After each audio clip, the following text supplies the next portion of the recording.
Hello and welcome back to my channel Lady T. My name is Nathalie and Spooktober is beginning officially today, and I thought what better way to get into the groove of things than to play Dead by Daylight. But not just Dead by Daylight, because I'm scared of playing that game myself. We are going to play the dating sim Hooked on You. And let's be honest here, who doesn't want to get with these lovely serial killers? Like, this is going to be fine. No problem whatsoever. Completely safe. You can call me Nathalie. Before you dig me a grave. That would be amazing. So I haven't played the game yet ever, so this is going to be my first time. The goal is to romance their killer's socks off. You wake up on the beach soaking wet already. It's going well. Salt water stinging the inside of your throat as if you'd nearly drowned. Well, in Dead by Daylight, that's one of the best things that can happen to you, so... Water falls from your mouth as you open it to gasp for air. You have no memory of how you got there. In fact, you can only remember your own name, but not where you came from or a single fact about your life. That's me every Sunday morning. What you do know is that, despite the outrageous beauty of the landscape around you, you feel incredibly sick to your stomach. Whoa, really went down the wrong pipe, huh? You need a minute, or can I go on? No, it's fine. Because I can give you a minute. We've got plenty of time. Endless time, really. You'll be stuck here forever. An eternity if you catch my drift. Because it's the ocean. Whoa, not now, ocean. Sorry, Nathalie, may I continue? The ocean is even a playable character here. Please, go on. Okay then, as I was... Sorry. As I was saying, you look down at your feet, ankle deep in the crystal blue water of a newly arrived wave. As the water resides back into the ocean, it reveals a grotesque discovery. Limbs? Oh, a head! You're not doing too well. A decomposing face stares up at you from beneath the sand. All you can do is vomit a stream of dark bile, bugs, worms, and other ick. Questions race through your mind. Where are you? How did you get here? Who is behind this incredibly charming and well-spoken voice in your head? However, answers don't come easy. Your mind is completely blank. That's the best starting point for a new relationship, right? What will you do? Dig up that face. We like action here. That's what... Oh, hi. You brush the sand away from the half-buried human head embedded in the ground before you. Oh, thank you. There is no body, just his head. As you pick it up, flakes of skin fall to the ground. Nice. The jaw falls open, revealing a gold coin sitting on the rotting tongue of this poor dead soul. I mean, they look rather happy, you know? Getting your hands dirty, I see. I like that. You're take charge type. Okay, Ocean. Okay. You examine the gold coin briefly, happily distracted from what has otherwise been an extremely confusing morning. How do I know it's not the afternoon? The sun beats down on you, drying your clothes. You check your pockets, but they're empty. Plenty of room for a gold coin, you suppose, and so you deposit it. Why, that's a nice coin you've got there. What if you were to spend it right now? No thanks. Look, I'm gonna level with you here. That coin you found, it's mine. I dropped it yesterday and I've been looking all over for it. So you have a physical body. Dropped it? Into a dead person's mouth? Could you just give it back? No. No. Shh. Be that way then. I am gonna be that way. Your mind doesn't have a chance to linger any longer on your current situation as you feel something soft bump into your foot. Please be a cuddly rabbit. It's a bloodied volleyball. When you look down, you find the volleyball sitting in the sand there next to you. It has some holes. You stare down, frozen. A voice calls out from behind you. It's my one and only. Little help, please. You turn around and you see what's waiting for you. Your jaw just about hits the ground, like the zombies. Hi. You have short hair. I imagined you with long hair. Oh. Hi. Oh, I do love a good spirit. I'm not against you either. Hey, Daddy. Whew. Four gorgeous monsters, don't call them monsters, stand halfway between you and a well-tended volleyball court. Hi. Oh, he's in for a good big hug, you know. I'm here for it. Oh, but the Wraith is so blushy and so... Huntress is a little excited. Too excited for my liking. Oh, but Spirit is already getting in the mood. Each of them oozes with undead energy, a magical aura reaching out and penetrating you via your eyes. Thank you for the clarification. Your heart begins to race. Curiosity, fear, desire. You can't help but stare at these casually dressed. Let's call them killers. I don't know, not to be judgmental, but that's just the energy they put out there. So many competing feelings rush through your mind at once that you are completely paralyzed. Hello? Oh, the Trapper. You are thick, my dude. There are weird days, and then there's this. All you can do is look down at the ball and back up at this monstrous lineup of, well, literal monsters. Sexy as monsters, though. I agree with that. What do? Toss it back. You bend down and grab the ball. It's warm from sitting in the sand on this beautiful day. When you give the ball a toss, it arcs beautifully through the air and lands right in Hunter's hands. Yeah, I don't mean to brag, but I did do volleyball for 15 years, so I can do this. Not bad, stranger. Ooh. Huntress's muscles ripple as she grips it in her hand. You look her up and down and consider what it might be like to be held tightly in those strong arms. No, I'm not. But thank you for trying. Warm perhaps, maybe a little sweaty, but that's okay. It's natural. That reminds me of a date that was really sweaty. It wasn't good. It wasn't magical. Try hard much? Ugh. They're speaking directly to you, but you still can't bring yourself to reply. You're entranced. When you snap out of it, you realize that everyone has gone back to the volleyball Rude. Alone again, you look across the beach at these strange residents who casually bat a volleyball back and forth, happily ignoring your intrusion onto their private beach. If only they acted like that in the main game. Should you be frightened, worried, excited? I did refer to them as killers, not to give too much away. But at the same time, damn, they are looking very appealing in their own way. And nobody so much as lifted a blood-soaked finger in your direction. Exactly, I'm offended, to be honest. Don't be scared, Nathalie. You were made for this. Okay. Well, jeez. If the spooky ocean voice says not to be scared, I'm sure it's all going to work out. With no good reason not to, you decide to head over and see what happens next. This sounds like good decision making. I'm all up for it.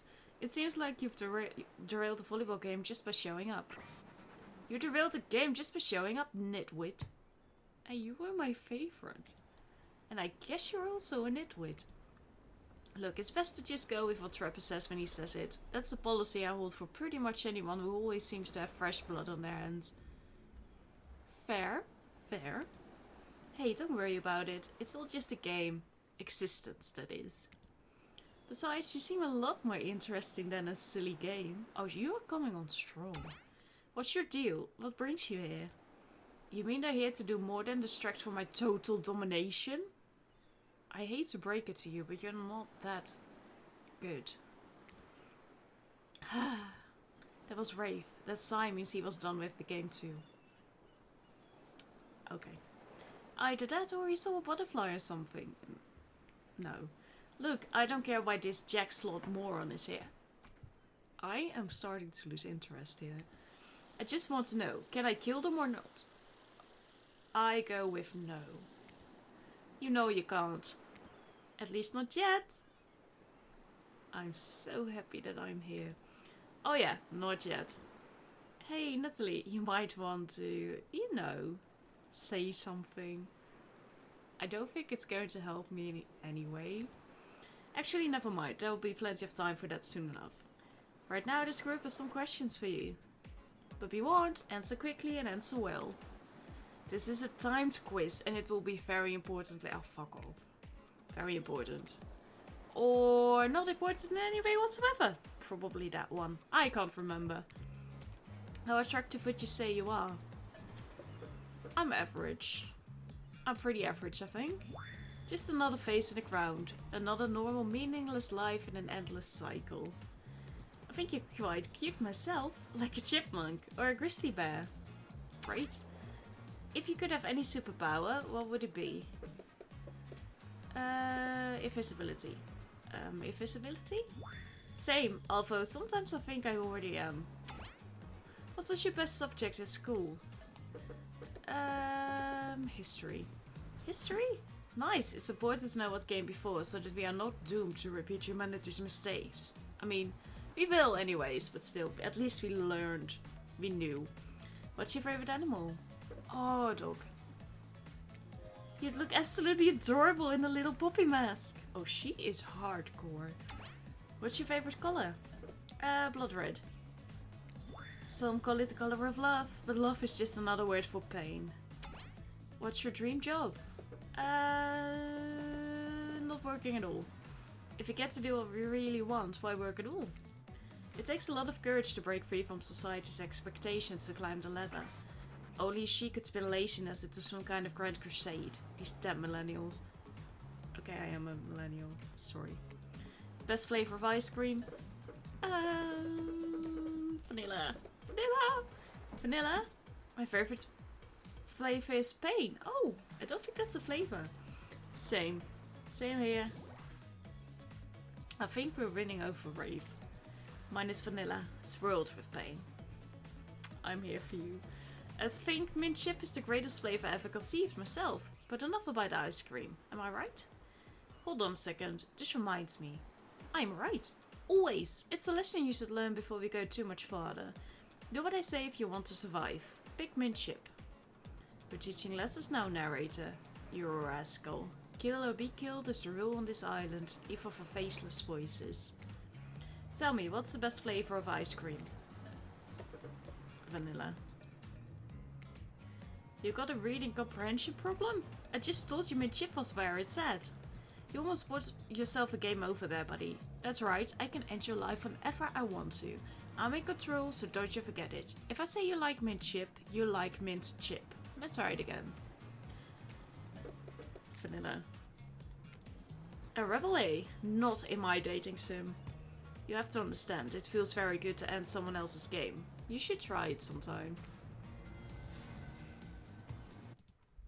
Okay, I'll behave. So obedient. I think you're gonna do just fine. Anywho, now that I know so much about you, I'm sure the group wants you to start getting to know them. I'm Trapper. I pretty much run things around here. I'm the smartest, richest, strongest person. Oh yeah, you wear that? Yeah, I've completely lost interest in you. We don't like rich people here. I don't like losers. If you want to know what a loser is, say hello to... I'm getting offended now. Hi, I'm brave. I'm nothing like everyone else. I like nice people and loathe big dumb idiots. Hey, what's up? I'm Spirit. I don't like most things. I don't really hate most things either. It's not worth my time. But the things I do hate, I really hate, you know? Based on my personal observations, life is nothing but suffering. A society is a carefully calculated lie to keep everyone subservient to those in power. It's better to choose to just not take part.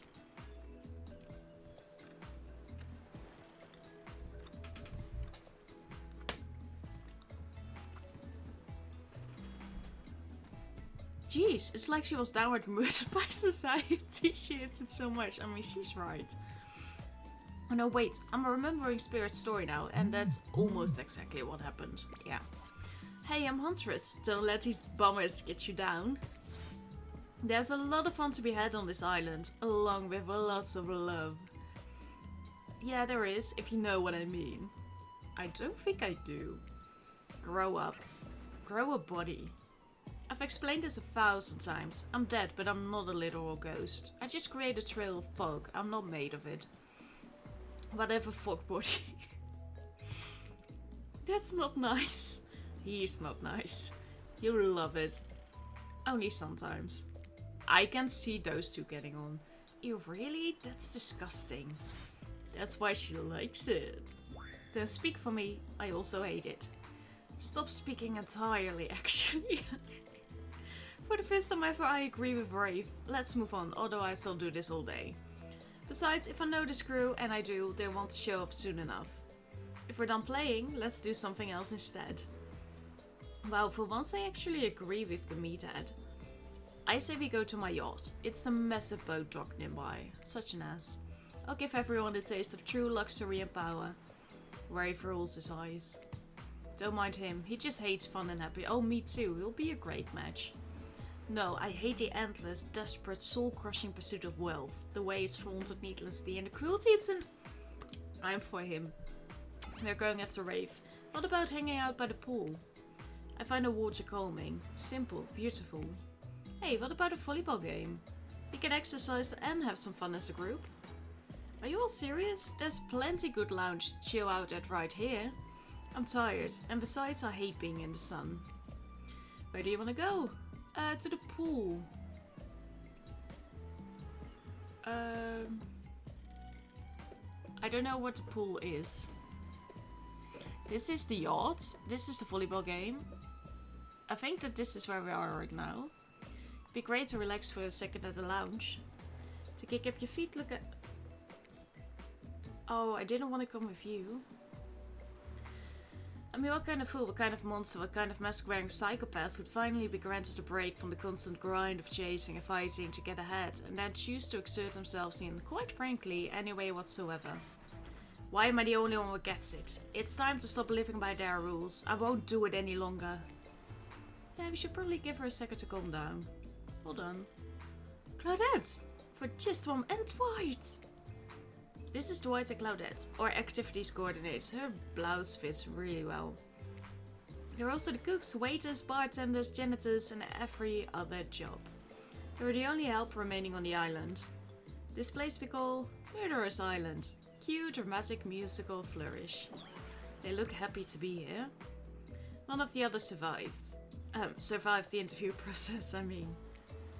Hence why we shall here therefore refer to them as survivors with a capital S. These two have worked here a long time. So very long I don't actually know how long it's been. Sorry, anyway, I should probably let Dwight and Claudette do their mandated jobs. They sure look happy, but they're vibrating with a nervous energy that is starting to give me the creeps. We will now escort the group to the venue of your choosing. However, in the future we recommend waiting for us to present you with your options whenever possible. And don't just run off to various activities unsupervised. I have a feeling why that is. We don't have much autonomy around here. The least you can do is allow us to do our job. The most you could do is help us to get off this Dwight? Yes, pardon me. Please follow us. Hey, narrator? Yes, something I can help you with? Those two, Claudette and Dwight. Did they just start to mention something about wanting to escape? Is escape an option? Should I be trying to escape? Escape the... Oh, no. I think you're mistaken. It seemed like Dwight was asking for help to get off this island, though. Oh, right, that. Yes, that's true, he was. But he just meant that he wants to get to the other vacation island getaway. A couple miles south of here. It has much fancier accommodations than this island. It's one of those big corporate outfits. Quite exclusive, where all the famous celebrities hang out. Very luxurious. Doesn't quite have the charm that this island has, though. Trust me, you wouldn't want to go there. With all that money comes a lot of restrictions. If you say so. This is where you belong. Now, off you go. It's time for an activity. On this island, your decisions matter, mostly. When I agree with them. Not like that other island. So, what will it be? I forgot which is which. Okay, I've looked it up. For the simple reason because I don't know which is which. This is the pool. To the pool we go. Rafe moves ahead to the pool at a pace that could almost be considered jaunty, if a creature so lanky they appear to make entirely of elbows and ankles could jaunt. What's going on with Rafe's face? Is that a smile? It looks good on him. Is that what a smile looks like when he does it? What can I say? Being enveloped by water is comforting. It's quiet, it's ominous, and you know. Rafe looks back over his shoulder to make sure no one besides you is within earshot. The fire can't get me. Super normal stuff here as usual. Oh great, it's Claudette and Dwight. What do these two want? Since everyone's at the pool, we figured we'd bring over some of our most popular pool accessories. Nathalie, which of these is particularly interesting to you? Foam noodles, an inflatable lounger, basketball. I want to go snorkeling. Could I get some of those goggles? Using goggles and a snorkel lets me escape from it all and completely immerse myself in the wet embrace of the water. Gazing to the bottom, wishing I could be there forever. I think you have some issues there, Rafe. Yikes, wishing you'd picked that lounger? Well, too late. You dive in and take a plunge. The world melts away as you join Rafe underwater, in the wet embrace of whatever it was he said. He brushes up against you and you realize he hasn't taken off his shirt. Should you do it for him? No, we're going to be respectful. Now it's not the time to get handsy, you decide against it. Yeah, he probably has his reasons. For a waking nightmare, you could almost believe that you're starting to relax a bit and forget about how much you can't remember. It's as if the sun's fairy rays have a calming effect on you, your body tranquilized by the soft light from overhead, coupled with the cool breeze rolling in from the sea. And you're not alone. I feel recharged by the gentle warmth of the ocean's caress. I do love the water too. If it was a little too warm, that might have been my fault. Do I want to know? Also, this is a pool, not the ocean. Okay, everyone, just let him finish. Thanks, Nathalie. I know this probably doesn't seem like me, but would anyone want to play a game of Marco Polo? Yes. Yes, I love games. I'll go first. Someone blindfold me. I don't think that's a good idea. Ghost Trapper has a blindfold ready to go. It's as if he had it in his hands before you even spoke. And did he just wink? And did you just bite your lip? Good thing you're getting reined in, because it sure seemed like you were about to act up. Minigames consist of 2 parts. On top, a pointer which rotates in a clockwise direction, and on the bottom a target you're going to be pointing at. Sometimes the target is immediately visible, sometimes it's hidden until the pointer arrives. Press the spacebar to stop the pointer while over the target to win. Fail to land on the target and you will lose. To achieve a perfect success, land on the start of the target area, not the end. Okay, ready to play? Would you like me to repeat that? I think I'm ready. Away we go. It's time to feel around. Go get him, Tiger. Perfect. Not bad. Perfect. Perfect. Holy fuck. Perfect! It was pretty good, Nathalie. Casual minigame. There's more to this game than just reading. No, it wasn't. Don't lie. Just ignore him. You've just been thrown into a very weird situation and you held your own. I respect that. Thank you. That was a good game. I say we celebrate. By throwing this waiter whose name I forgot into the pool. Defend him. Knock it off, Trapper. You're no fun. Thank you, Nathalie. I won't forget this. Well, I mean I might. Every time I think too deeply, I seem to forget every specific detail in my life beyond the basics of who I am as a person. But that was still cool for you to stick up for me. I'm no expert, even though as an omnipotent narrator I probably should be, but I think that means it's time for the next activity. Oh?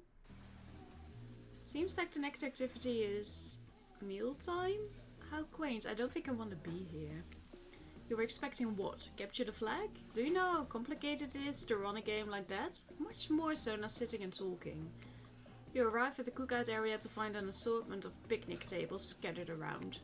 What were you expecting? Some kind of grand hall with a huge banquet table? No, I was expecting zombies everywhere. This ain't some prestigious fantasy epic like you'd find on cable. Dwight and Claudette usher you to your seat, but there's a very limited seating directly around you. And oh great, terrific. It seems that everyone wants to sit next to you. Even better is that they don't want to sit next to certain other people either. To start, no one wants to sit next to Trapper, which I can kind of understand. Meanwhile, he refuses to sit next to Rafe or Trickster. Is Trickster here too? yeah, Trickster is here. Surprised? Yeah, well, they don't call him Expected Stir. I'm sorry, even I get nervous around crowds of killers. And my whole shtick gets a little flustered. Hey there, you're looking good, Nathalie. Real good. I don't trust you. We literally can't get let Huntress and Trapper sit together. No, seriously, their arms are too big. They can't fit at the table if they sit side by side. Look at this. We can't even fit everyone on screen at the same time. You probably think it was an error, but it's not. It was completely intentional. Let that be a lesson for you. Every error you think you see is a choice. Got that? Locate White and Claudette are directing traffic. You sit on one side, the rest of them will sit opposite you. Huntress and Trapper can sit at the ends with their enormous sexy arms. Now that everyone is seated, we can begin dinner. Tonight's meal was prepared slowly and carefully with both love and hate for 24 hours over a spit. We hope you all enjoy. We really, really hope you do. Hey, you didn't actually tell us what you're serving. What are we eating? It's meat. Seasoned with a specific number of special herbs and spices that we simply can't divulge. My favorite. Meat is good. Meat is murder. Which you know, considering what you've been up to. Who are you to get judgy now? I'm just sharing facts. You need to murder something to eat its meat, so that's like technically true. Technically true is the best kind of true. Okay, enough yapping. Let's eat. Hey Nathalie, you think what I'm thinking? I don't think we are thinking the same thing. It's gonna be a person on that spit, right? With several parts of overlapping people, perhaps. Oh, I was thinking that, yeah. I haven't seen many pigs wearing palm tree button-down prints, you know. When you look closely at the spit, you spot what definitely appears to be scraps of fabric sandwiched between some layers of meat. I think I might be sick. Is there anything else to eat? This took 12 hours. Okay, zombie. We do literally everything on this island. Actually, there's one thing you're not doing today. You're not carving up this delectable meal. Well, he's right for a change, because I am with my broad axe. It's a perfect tool for easily chopping anything in twain. First, who says twain? Sometimes I swear it's like rule from completely different historical eras. Second, I'll handle this with my cleaver. Fast, powerful and clean. At least it's clean when no meat is cooked. No blood. Ah. You two are your ridiculous bicep swinging contest. Enough. Grow up. Obviously, my gorgeous katana is the only option. Obvs. The hell it is. I will show you both my katana. Send you to actual hell if you like. Please stop. Please. I hate when we fight. Or talk. Or even when we look at each other in the eye. Same man. I can do it. I have the skull of Azeroth. Great. Instead of slicing it up, you can club it to a second death. Hey Nathalie, I know this isn't what you want to eat, but hurry up and volunteer to carve up Felix. I mean dinner. Otherwise this will go on for hours. No hyperbole, they once argued over who had the most effective weapons for 72 straight hours. And it doesn't matter which one does it. When they're done, they will take even longer cleaning their weapon, all while explaining the value in maintaining your tools. Despite being a bunch of cold-blooded killers, for some reason they're always terrified of tetanus. I mean, you want to keep on killing, right? Hey, why don't you just let me carve up dinner? Splendid idea. We'd hate for it to get cold. He hated when it got cold. Here's a machete, freshly sharpened. We've already had that.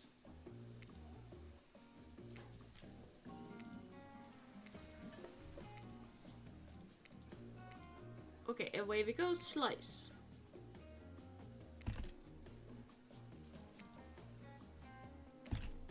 Ooh, not bad.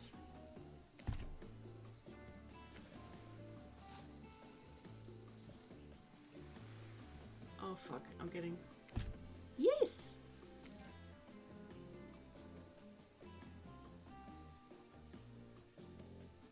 I don't know what I'm doing. Oei. That's pretty good. I'd like to see what you could do with a less clumsy weapon. Yeah, I said it. Machetes are dumb. Your leg is kind of hanging on by a sliver there. Dinner is finally served. For real. The sounds especially coming from the masked killers while they eat, which involves lifting their masks and showing food up behind them? They're nasty. Spirit, meanwhile, doesn't even eat. She's the only one who seems to really be embracing being dead. They're all dead, right? This is obviously hell. I mean, come on, we're still trying to be mysterious here. You think mystery comes easy? Claudette and Dwight aren't the only ones who've been working their asses off to make this night perfect. Well, at least they're lifting their masks. This is only 99% as disgusting as it could be if they just tried to mash stuff through there. Spirits, why aren't you hungry? The two best things about being dead is not having to eat. That's only one thing. Think about it, Nathalie. Number 2 is no number 2. One less thing to think about in the afterlife. Even if I wanted to eat, I have no idea what I would actually follow. You might have noticed, but I'm mostly just a bunch of dismembered body parts floating in spectral form. Yeah, I had noticed, thank you.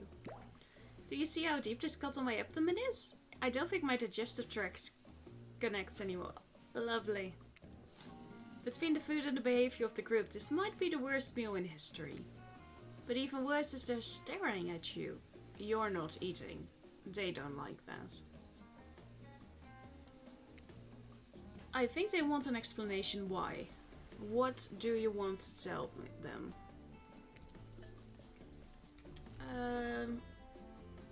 I don't think that's going to work. I'm sorry. Actually, it's not the food or the company. I'm just super self-conscious how I look when I eat a good one. I was just pretending to be grossed out by dinner so I'd have an excuse not to chew in front of everyone. Sorry if that made things awkward. I'm actually extremely hungry. Yeah, watching people eat is gross, but try to relax and not worry what everyone thinks. It is so important to always remember people are watching you, judging you, definitely not ignoring you. Right, guys? Is anyone listening to me? I mean, I am. Typically a group that includes one, if not more cannibals, staring at you with meat juice dripping from their chins would be quite scary. However, right now you're barely able to keep your head up, let alone get scared or run away. I'm a narrator, not a physician, so please don't take this as medical advice, but I'm pretty sure you need to eat to stay alive. Your friend, mentor and guide, narrates to the narrator, the ocean. Not sure how I feel about that characterization, but I'll allow it. I brought you here, and I might be the only one who can help you now. There's only one thing you must do to survive. You have to figure out why you're really here. I don't think we're going to. No one can tell you. Not unless you follow the right path. Or at least a right path. There's too many of those to count. Hopefully you pick at least one of them. Because there are even more wrong paths. Many of them lead to your demise. Others lead to something even worse. Me staying here? Starting scenes over and having to fast forward back to where you were. Am I right? You are. For this place holds many secrets, even from itself. But the only one that truly matters can only be learned if you answer the most important question. Why are you here? Why are you here? Answer that and you'll learn the truth. Because I bought the game. The ultimate truth. Vague, mysterious, I gotta give it up to this ocean character. That's some quality early game storytelling. Hold on, I'm back. One more piece of advice. You've made many choices by now. Some of them I liked, some of them I did not. It's in your best interest to make more choices that I like. Okay, I don't even know who you are. You wake up to find Rafe holding your limp body, gingerly pouring cool water into your mouth. I'm here for it. Now that you're finally alone, Rafe looks at you eagerly. I am so ready for this. You weren't grossed out, were you? Even when you eat, you know you look like a beautiful angel. You were just pretending to be awkward because it's lonely being so perfect. All we have in this life are those fleeting connections with other living things. Something to remind us we're not alone. Could you possibly be as shy and nervous as someone like me? Swear it. I swear it.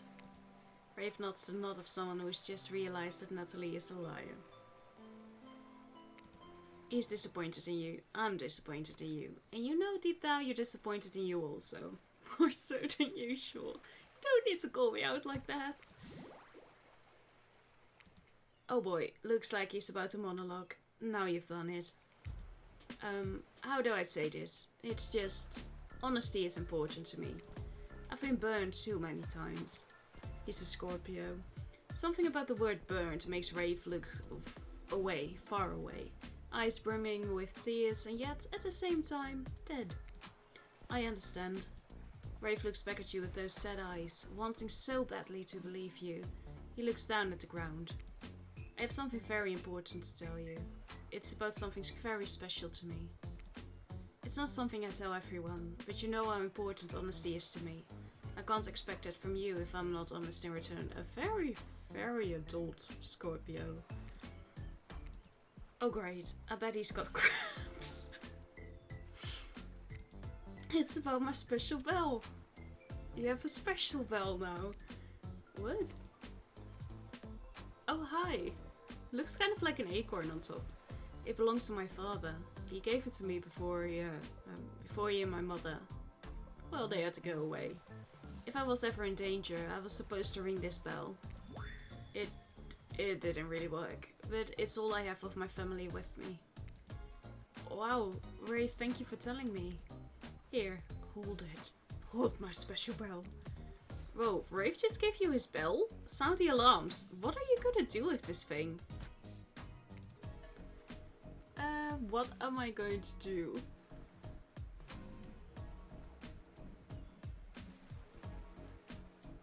I'll be nice.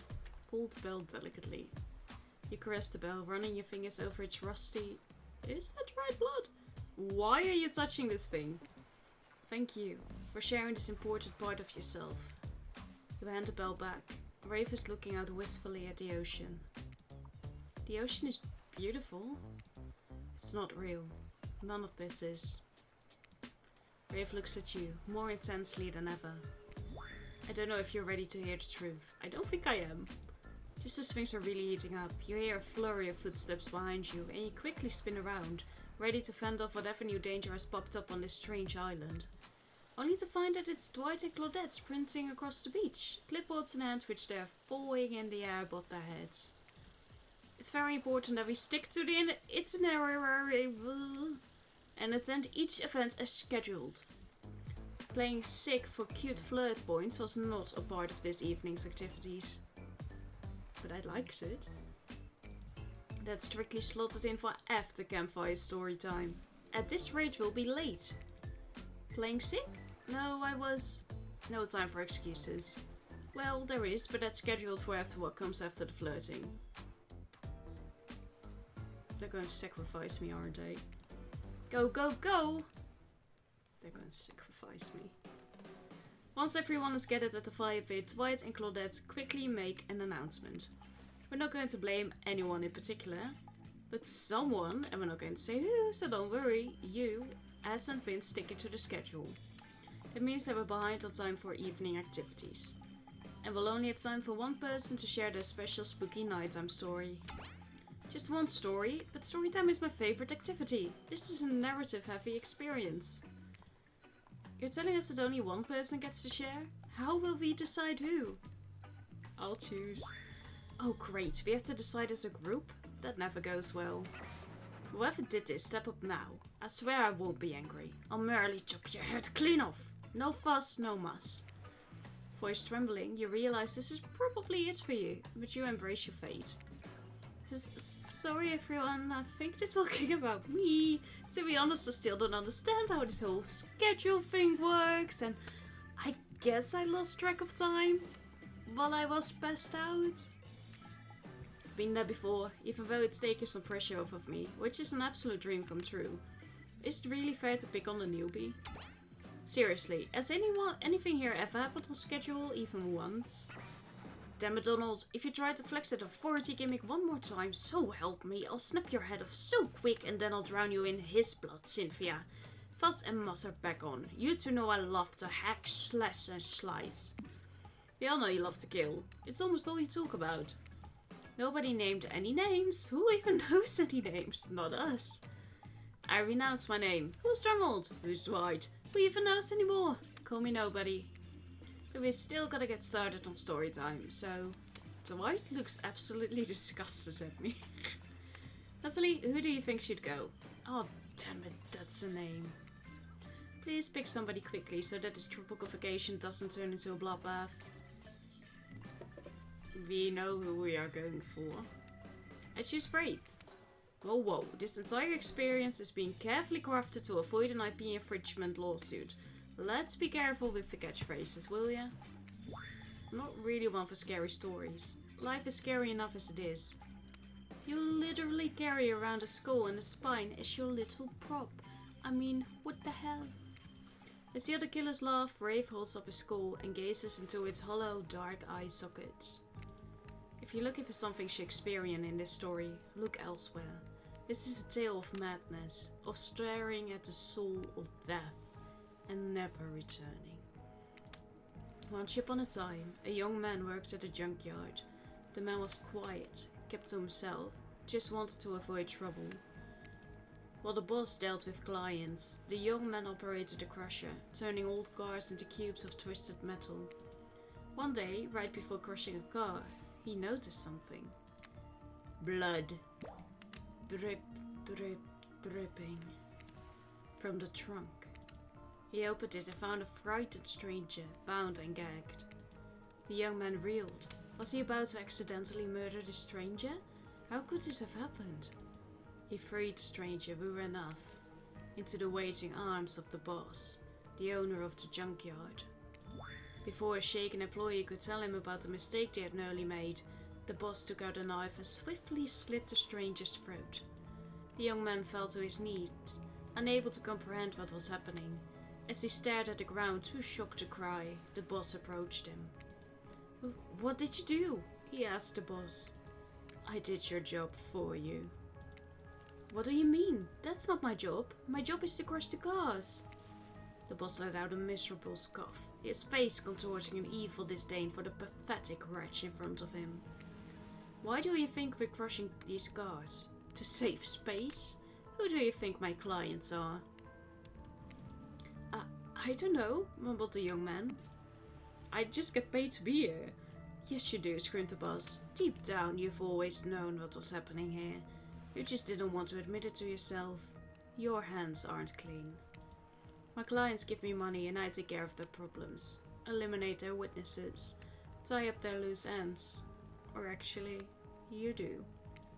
"No," the young man whimpered as the boss towered above him. "Yes, you're nothing more than an executioner, and you've reaped hundreds of souls." The young man's body shook with soft spasms as he tried to stop crying. It was when the boss started laughing that it happened.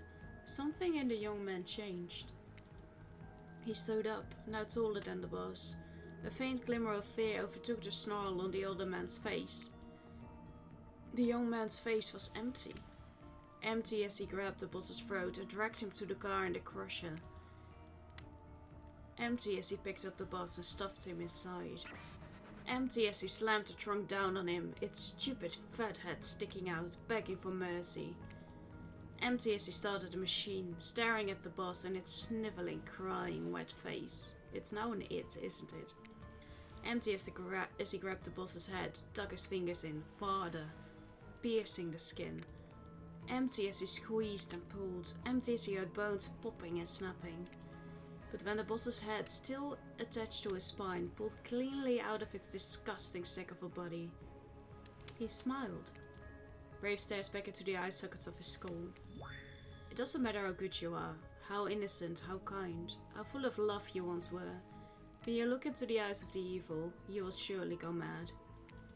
An awkward silence falls upon the room. Until... I think he wants to talk. Ask about the story. That poor young man. I wonder what happened to him.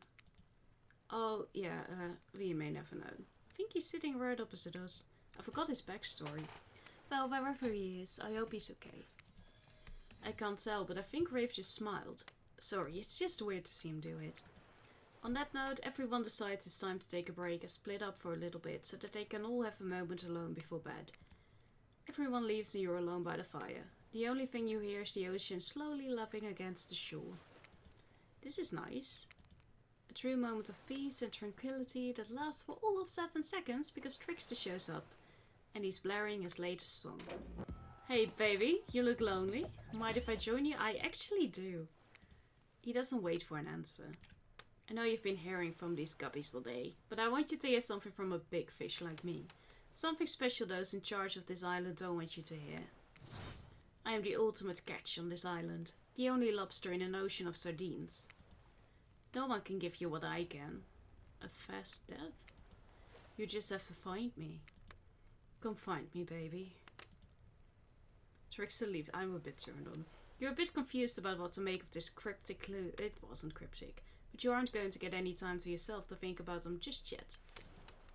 Rafe approaches you. Hey, I'm probably not making a great impression because I guess that's not really my thing. I just know that if you got to know me, then, I mean, look, the others aren't around. And I really hate the fire pit. I just kind of hate fire in general. Maybe you could go back to the pool? And like, I don't know, whatever, you know? A dip in the pool with the Wraith. You've come a long way in a single day. I'm not saying you shouldn't follow him. Well, not like that. Just don't forget our little talk. Okay. You and your storyteller friends slip into the water. It's just the right temperature for an evening dip. Plus, if some jealous shark comes along and manages to jump from the ocean into the pool, you're also pretty sure your killer companion could handle it. That's a very specific situation. Hey, do you remember my story? You mean the one you just told? Like, a minute ago? Yeah? Yeah. Did you, I mean, like, what did you think of the young man in the story? Do you think he's weird? I would forgive him for what he did. He wasn't weird, I mean, I understand. I would forgive him. What happened to him would make anyone snap. And who knows what happened in his past to lead him to that point. He was just trying to be good. Yes, that's all he wanted, was to be good. Well, that makes sense. Did the young man remind you of anyone? Anyone in particular? Well, yes and no. Yes and no. I think that's what makes it such a great story. It's unique and surprising, but relatable and familiar. I mean, who doesn't throw their balls into a crush, right? We do it every evening. Haha. I think we all know someone like that, young man. I think we all have a little of him inside us. We will soon have that, yes. Rafe giggles. Not in a gross way like you're thinking, but a very silly one. I assume he's imagining a tiny little version of himself dancing around in his own belly, because that's just who he is. You notice the temperature has dropped significantly. Is it cold in this water now, or is it just me? I feel like my toes are turning into ice cubes. Rafe seizes up and squeezes his eyes shut. Please, I can't be around any cube talk. Not since, I heard that story from somebody else a long time ago. The story you just told us 2 minutes ago. Exactly, the one that wasn't about me. Usually we'd be nervous that we were about to make things awkward when we barge in, but obviously we couldn't hold a candle to whatever was happening here tonight. Either way, it's time for bed. For you, but not for us. After you go to sleep, that's when we party. After spending all day cooped up in those little safari-themed resort uniforms, you just know those two rage late into the night. Don't know what they're going to get up to. But you're not here to party with them. You've got your own repressed relationships to tend to. Thank you, game. You head over to the campfire. The heat is comforting on this chilly night. Looking into the crackling embers, you think about Rafe's story about the young man who found out he was part of a sinister plot. What don't you know about your current situation? Is it something that will terrify you? Something that will make you snap? What if you look into the eyes of evil? And what if you like it? I'm starting to really like Rafe. Before you can dwell too much on your fate, Claudette and Dwight arrive. Then a familiar creepy smile stretching from ear to ear. It's a bit menacing to see a smile like that lit by firelight. We must apologize for the accommodations. We weren't prepared for another guest, but we're going to make you comfortable, or die trying. They hand over a pillow and blanket to welcome you to snuggle up by the fire. Perhaps some music will put you at ease? Just try to keep the volume to a minimum, or other guests aren't the types you want to rob of their beauty sleep. It will do them a lot of good.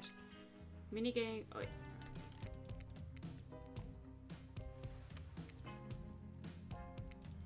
Oh, sorry, I wasn't listening. Would you please repeat the instructions? My pleasure. Yeah, we knew that. Yeah. This here upcoming minigame is a special minigame, perfect for the less coordinated because there's no winning or losing. Well, not technically. Wherever the pointer stops, that's your result. I suppose if it doesn't stop where you want it to, that's a bit like losing, but no one is to know if you don't tell them. Okay, ready to play? Would you like me to repeat that?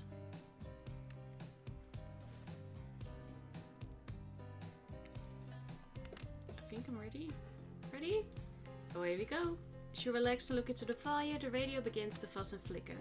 You examine it and decide that you might adjust the dial and fix it. Does it matter? Let's see what's on this station.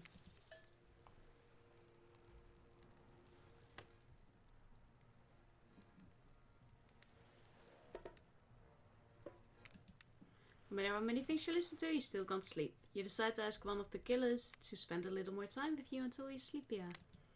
Who would you like to summon to your side as you lay by the fire? My boy. Rafe, are you around? I was wondering if I could get a little company. I can't really sleep. Oh, hi. Oh, that happens to me a lot. Okay, don't laugh, promise? I promise. I guess my secret to falling asleep is listening to the sounds of bells or chimes. Think of it as a white noise, to drown out anything you might be hearing that's keeping you up. Like what, Rafe? Like those distant screams we can all hear coming from beyond the mountain? Sure, that worked. If that's a bit morbid, I guess you could hold onto this chest piece of mine. Oh! It's a knight! They're brave like I wish I were. And the horsey is cute, it really is. We got a gift. You finally start to feel sleepy. Except, maybe this isn't really a sleepy feeling. Maybe you're paralyzed. You try to keep your eyes open, but you can't. Darkness overtakes you. The dark voice from earlier speaks to you again.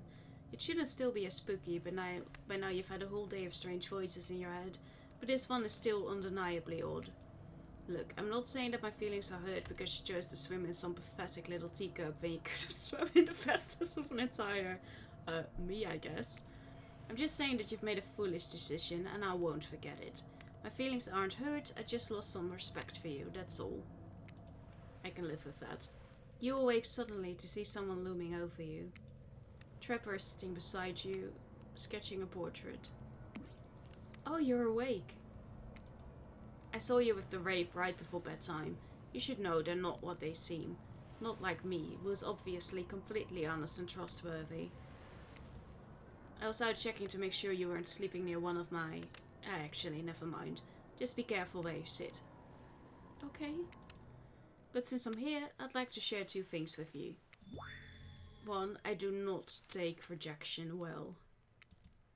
Two, the first thing is very important to remember. I don't think you like me anyway. Were you drawing me? Trapper doesn't answer. You are drawing stink lines radiating out from me, are you? Still nothing from Trapper. Look, I'm not an easy guy to get along with, but I'm an easy guy to spend time with.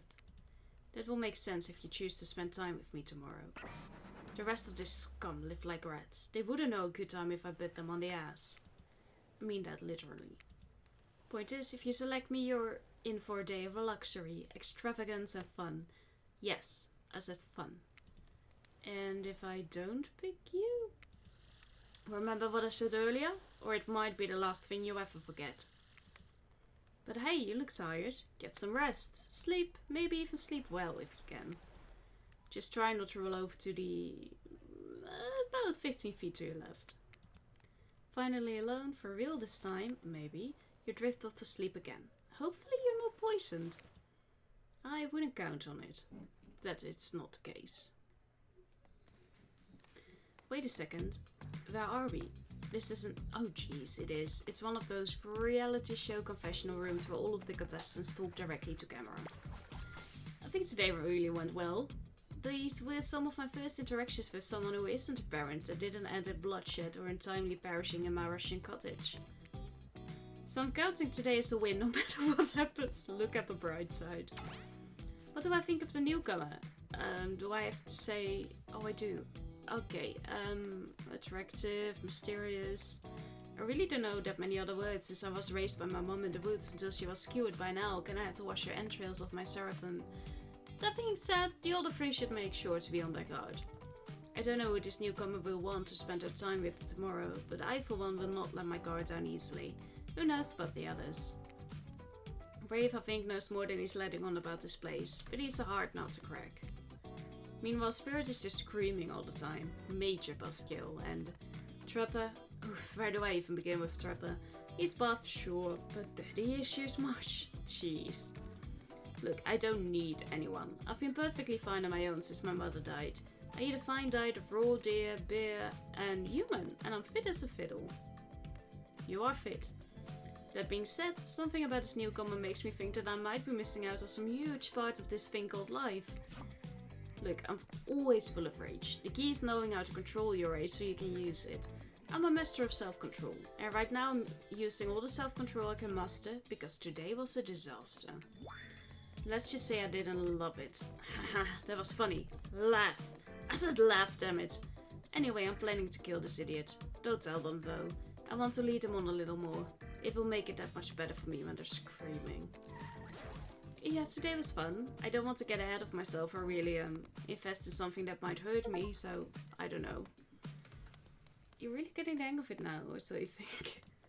Maybe we'll see just how it goes. Or maybe they'll realize I'm not the one for them. They seem pretty smart, or that's probably what will happen. I gotta learn to go easy on myself. Who could love me if I can't love myself? I know that everyone thinks of me as a beautiful, cold-blooded monster. I can't help it. Circulation just isn't my thing. I don't choose to be cold. His cute hat and robe, okay, those are a choice, sure. If someone were to come around and capture my heart, at least that beats being stabbed in it. Sure. Besides, if I'm gonna get bloody revenge on the society that has used me and thrown me away, maybe it wouldn't hurt to have a little help. That's intense. You survived your first day! As far as accomplishments go, this is something. You open your eyes, the sun is shining, there's not a cloud in the sky, and you feel great, totally well rested.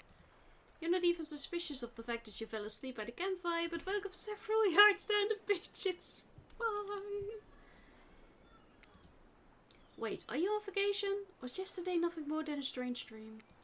No, not a dream. You really are here for another day. Why, I have no idea. You're obviously a weirdo. I know that. Speaking of weirdos, I see the rest of the gang is hanging out on the beach. This is definitely not a dream. I wouldn't rule out a nightmare just yet, though. At least they make for a sexy bunch, no? And yeah, they do. And talk about sexy, here comes Trickster carrying coffee. Oh no. Morning, beautiful. I thought you might like a nice cup of joe to start this incredible day of art. Oh! Haha! Trickster seems suspiciously cheerful. I'm sure there's nothing nefarious behind his joyful demeanor though. Everyone knows musicians are morning people. I also want to wish you luck. Today's an important one. My only regret is that I won't be a bigger part of it. Budgeting issues. Also, I'm just swamped with engagements, especially on the other island. Trickster winks at you. If you want to ask him how to reach the other island, now is the time. Never mind, he left. Well, at least he brought me a cup of... No, wait, don't drink that! What the hell was that? They don't call him Trickster because he's good on a skateboard. Tony Hawk. And he definitely didn't get the name because he brings people drinks so they can have a good morning. It was almost certainly not coffee, and I don't want anyone casually poisoning, imprisoning and torturing you. Yet. This is supposed to be a tropical paradise, the type of place you give a 5 out of 5, a 10 out of 10. 2 thumbs up for you too, not an eternal prison of pain. And please make sure to leave a review. It really helps with the algorithms. It really does. Just trust me, I'm looking out for you. So can we please move on? Hey, wait a second. How did a possibly omniscient, possibly unreliable narrator physically just knock that coffee out of your hand? This is not Parliament, and the floor does not recognize the ocean to speak out of turn at this moment. I need no recognition, for I am the ocean. I dominate the land, I submerge those who defy me, and become their watery grave. Actually, speaking of graves, I would like to say something of grave importance.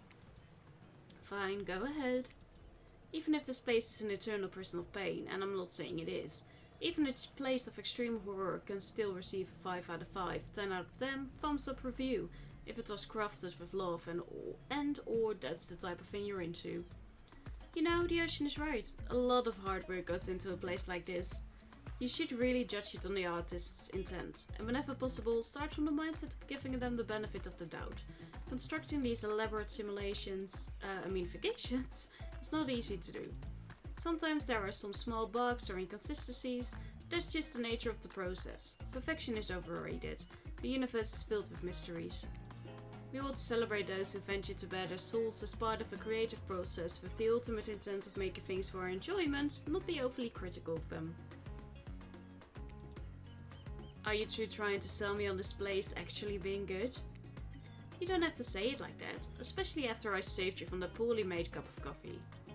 Sorry, we should have been here 5 minutes ago. They always do this on the second morning. Sad, really. Even if they do make some great points. Oh sure, they make great points. I agree. Can we please move on?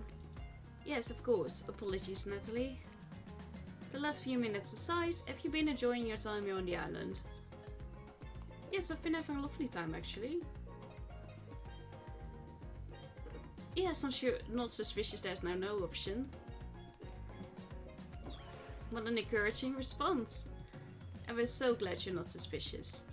Hey Claudette, maybe Nathalie isn't suspicious because they figured out what they're actually doing here.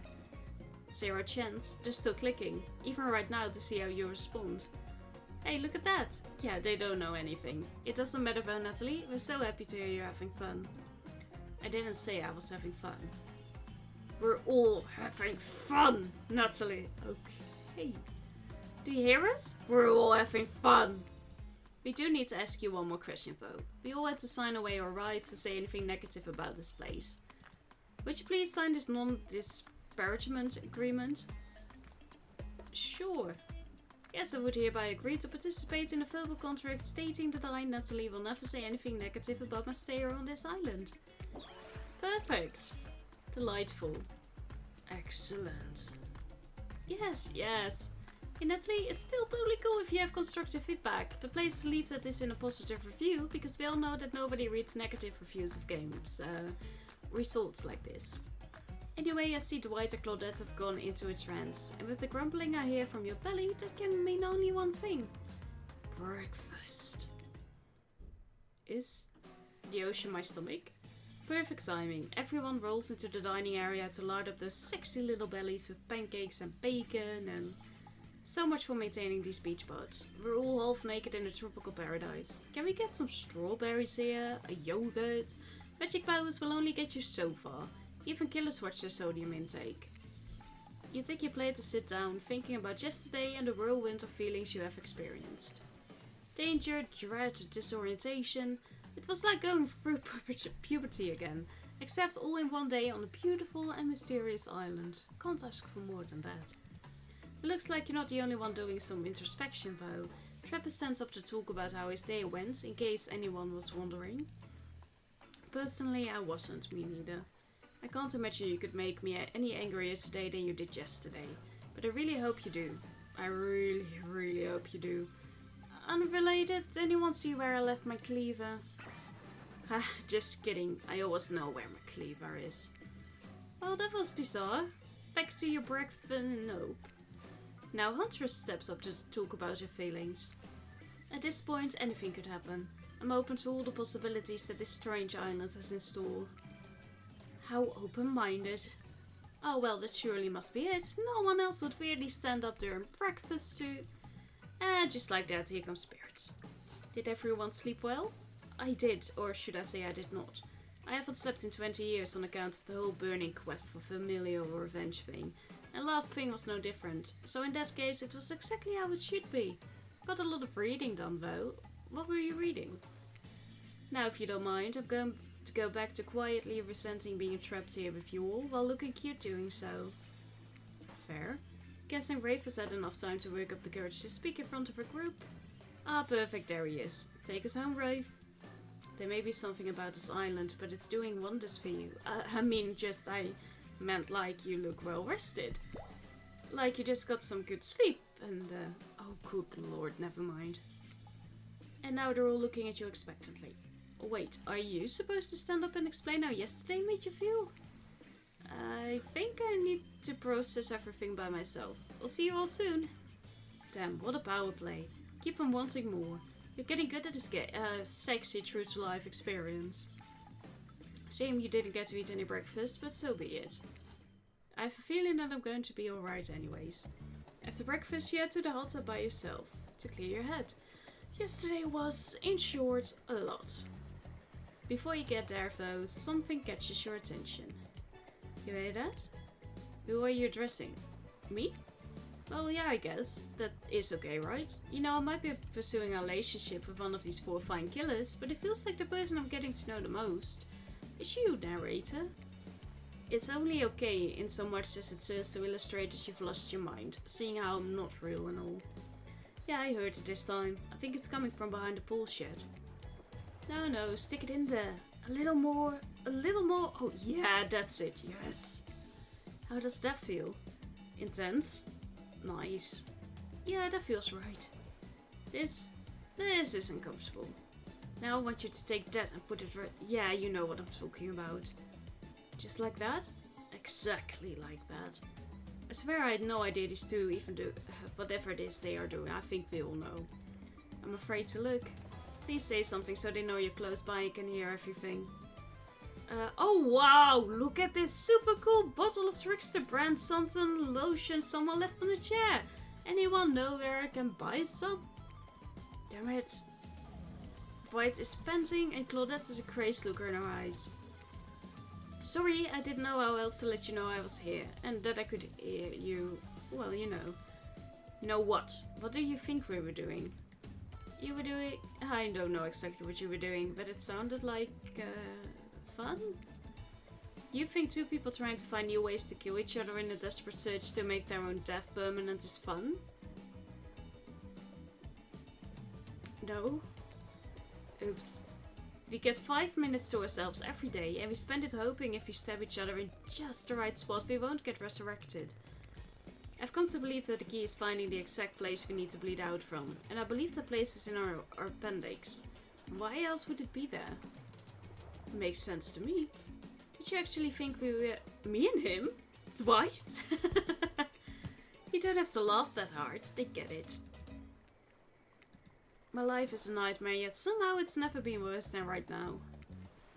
Let's go, lover boy. I know that all our entry wounds in our 5 minutes is up anyway. Good luck, Nathalie. You're going to need it. And hey, if you figure out how to escape this island, please make sure your ghost tells us how. That was both a tragedy and a comedy. A crackmedy. Shut up, I like it. Anyway, where were we? Oh yeah. You're heading to the hot tub by yourself to clear your head. Yesterday was, in short, a lot. So far today has been exhausting too. But you're dedicated to achieving a crew-centered sense of calm. No drama, no bullshit, just soaking up sun in a heated pool. I think I would like that too. Today you're on a date with you. Very important. Oh, I like that. I want to be on a date with me. Who would make the first move? And aside from the disturbing thought, all is going to plan until a shadow blocks your precious sun. Skip spiky tips like palm trees bending over to screw with you. But it's no tree at all, it's... Hey babe. Breakfast was weird, eh? Everyone just getting up and announcing how they're feeling. What's that about? Some forced kind of check-in with the group? I don't like it. Fishy, kinda lazy. Whatever though, breakfast is dumb. No one should eat before noon or after 4 PM. Yeah, I do intermittent fasting. You see my apps, by the way? Maybe you can see them later at my private stage on the other island. You know, IP Island, where all the Hollywood celebs hang out. If you play your cards right. I could give you a private show. Catch you around. His abs are pretty amazing, you gotta give them that. And the blow-up hat? Threatening but adorable. Makes for an interesting silhouette. Genius design. He's a psychopath, just like the rest of them. You don't gotta give him anything. And we're not best friends. Just because we had a little talk about doing a little talking, it's not an open invitation to go smashing the fourth wall every 5 seconds. I do think it is.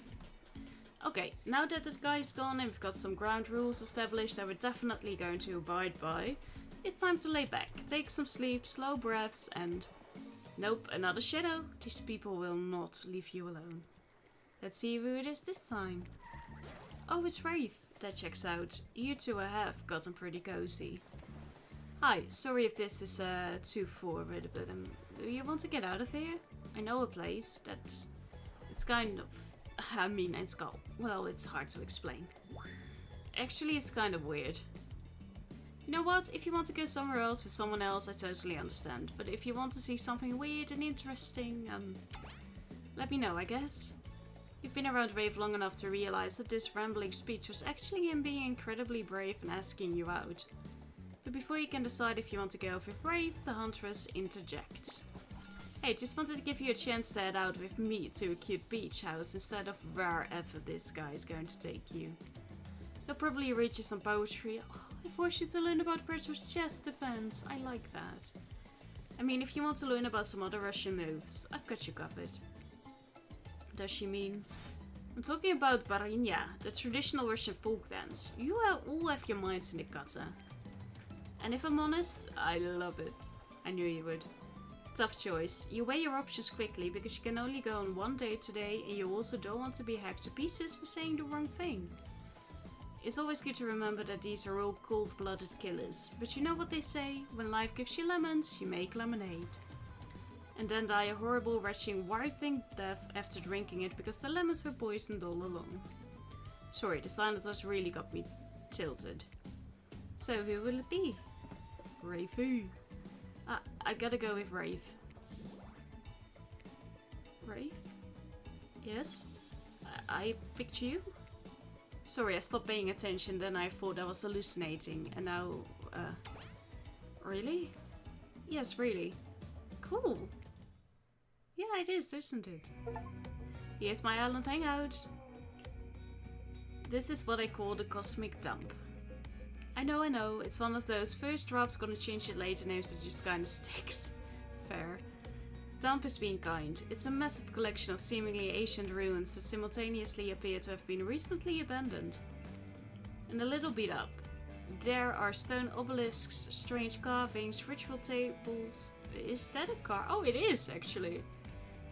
It's pretty weird, like a collection of things from different, I don't know, places? You look around in awe, then look at Wraith, expecting more of an explanation. There's a very long, very awkward pause. I'll try and look cute. You dig your toe into the dirt trying to be cute. Wraith's too busy averting his eyes and dying inside to notice. And after what seems like an eternity, Wraith finally manages an entire sentence. So, what brings you to the island?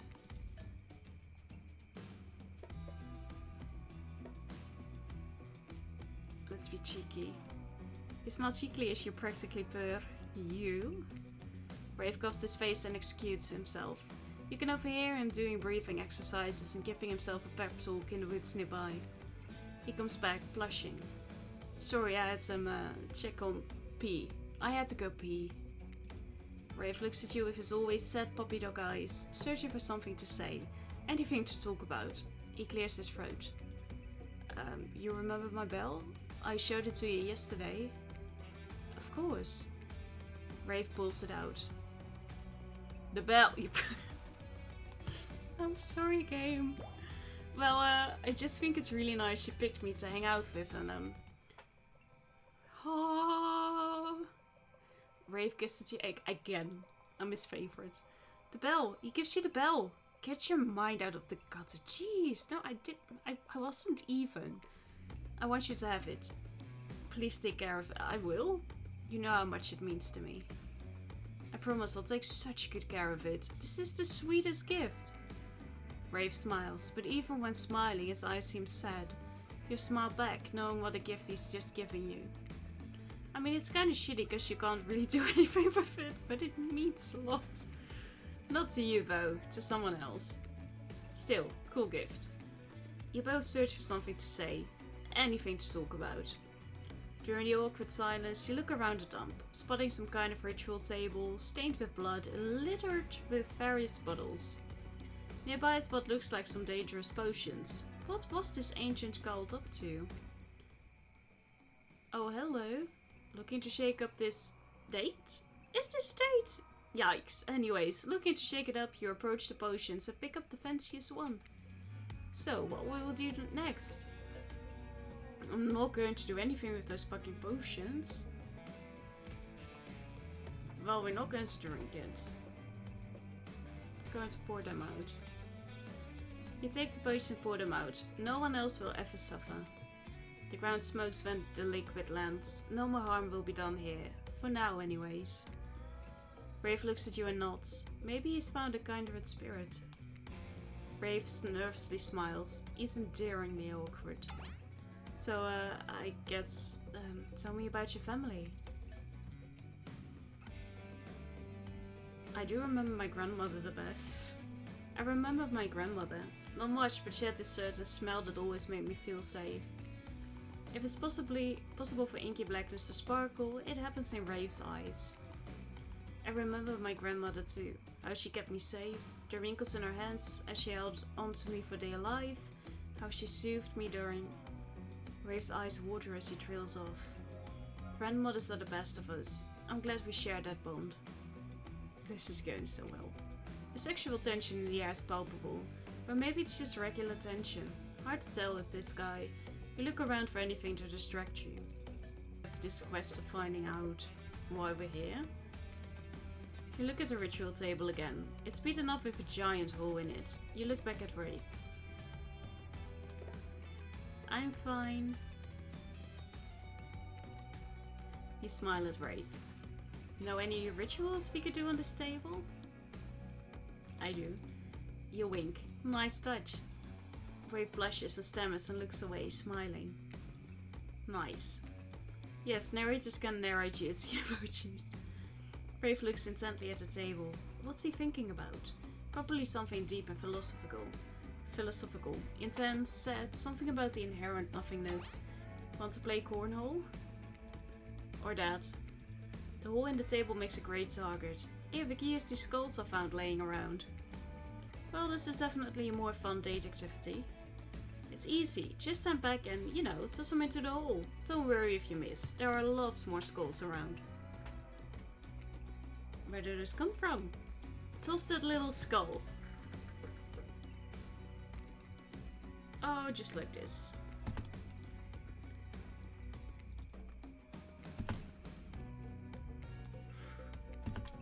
Okay, well, that was not bad. Not bad. Wee.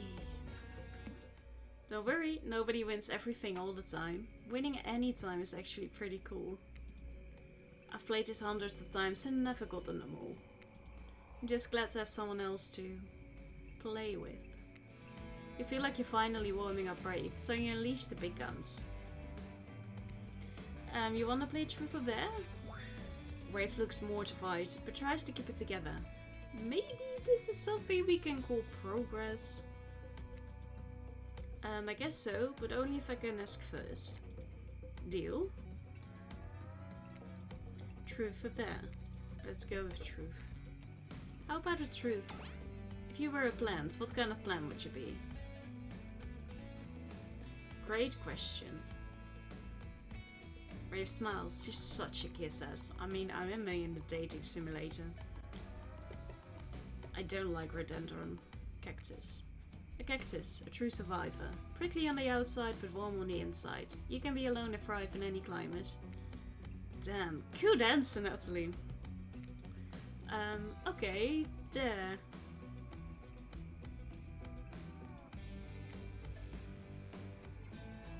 I'm not going to make him uncomfortable. Show me something. Show me something. Show me something you'd never show anyone else. Well, you're about to see something many other people have seen. Rave looking incredibly uncomfortable. I'm sorry, that's a bit there. Too vague. It's just Truth or Dare makes me feel. Thank you for being patient with me. I need to try to be more open with people. Starting now. Rave clears his throat. In that way, a lazy writer would make him do if they wanted to signify something important and different to us coming up. Let's see if you're right. Do you have my bell? I want to show you something. You were right. Take a drink. Is this not a drink again? Damn, missed opportunity. Of course I have it. You reach for it. But it's gone. Ray furrows his brow. I swear I had it. I don't know what could have happened. We'll need to find it. But Claudette and Dwight burst in and interrupt. Seems like they have a very dramatic announcement. We have a very dramatic announcement!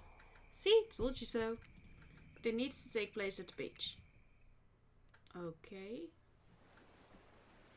You arrive at the beach, but something feels off. You can't quite put your finger on it, but you feel uneasy and cold. Nearby, a spirit appears as if from nowhere. Hey Nathalie, bet you didn't expect this hot piece of sass. What, goth girlfriends can't make silly sexy puns from time to time? Dwight and Claudette, scram. Yeah, I used these two simpletons to dupe you. You're easy to dupe. Maybe because deep down you wanted to be duped. There's no way Wraith can be keeping you happy. Spirit's usual disaffected nature has given way to some combination of disgusted and desperation. And it's kind of working.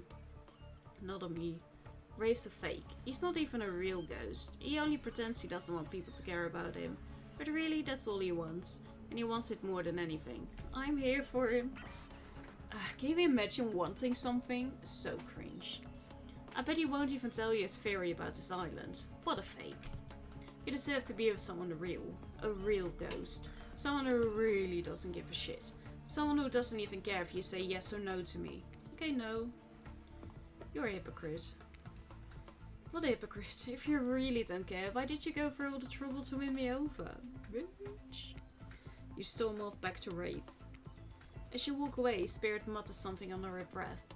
Knowing her, it's almost certainly about revenge. That went well. You came back. No one ever comes back. He's like a puppy. Wraith is shook. Are there tears welling up in his eyes? You can't tell because he looks away. There's a sniffle and he looks back at you, beaming. I want to show you something. Whip it out! You follow Wraith to a corner of the ruins that you haven't seen. He brushes aside some dead leaves and branches, revealing a hatch in the ground. Want to do the honors?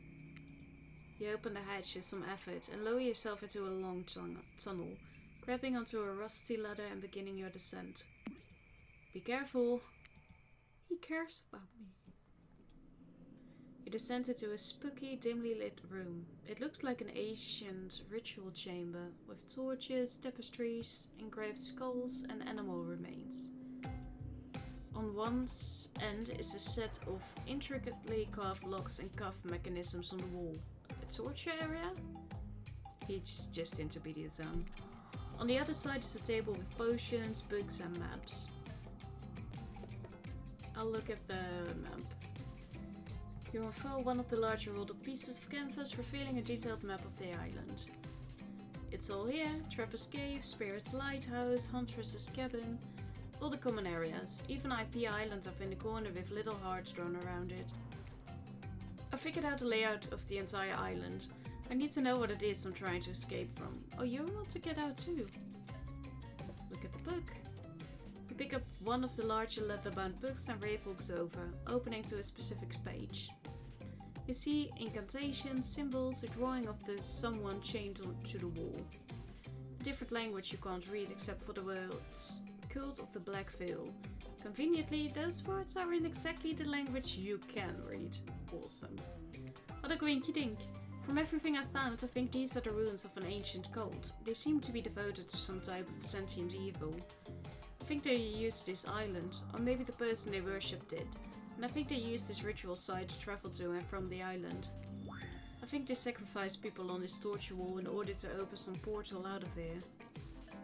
Look at the wall. You walk over to the wall and examine the chains and locks. It looks kind like some kind of torture wall. Well, what happened to people here? Did they keep prisoners? It looks like they were tortured, but from what I've been able to dig up, it was something more.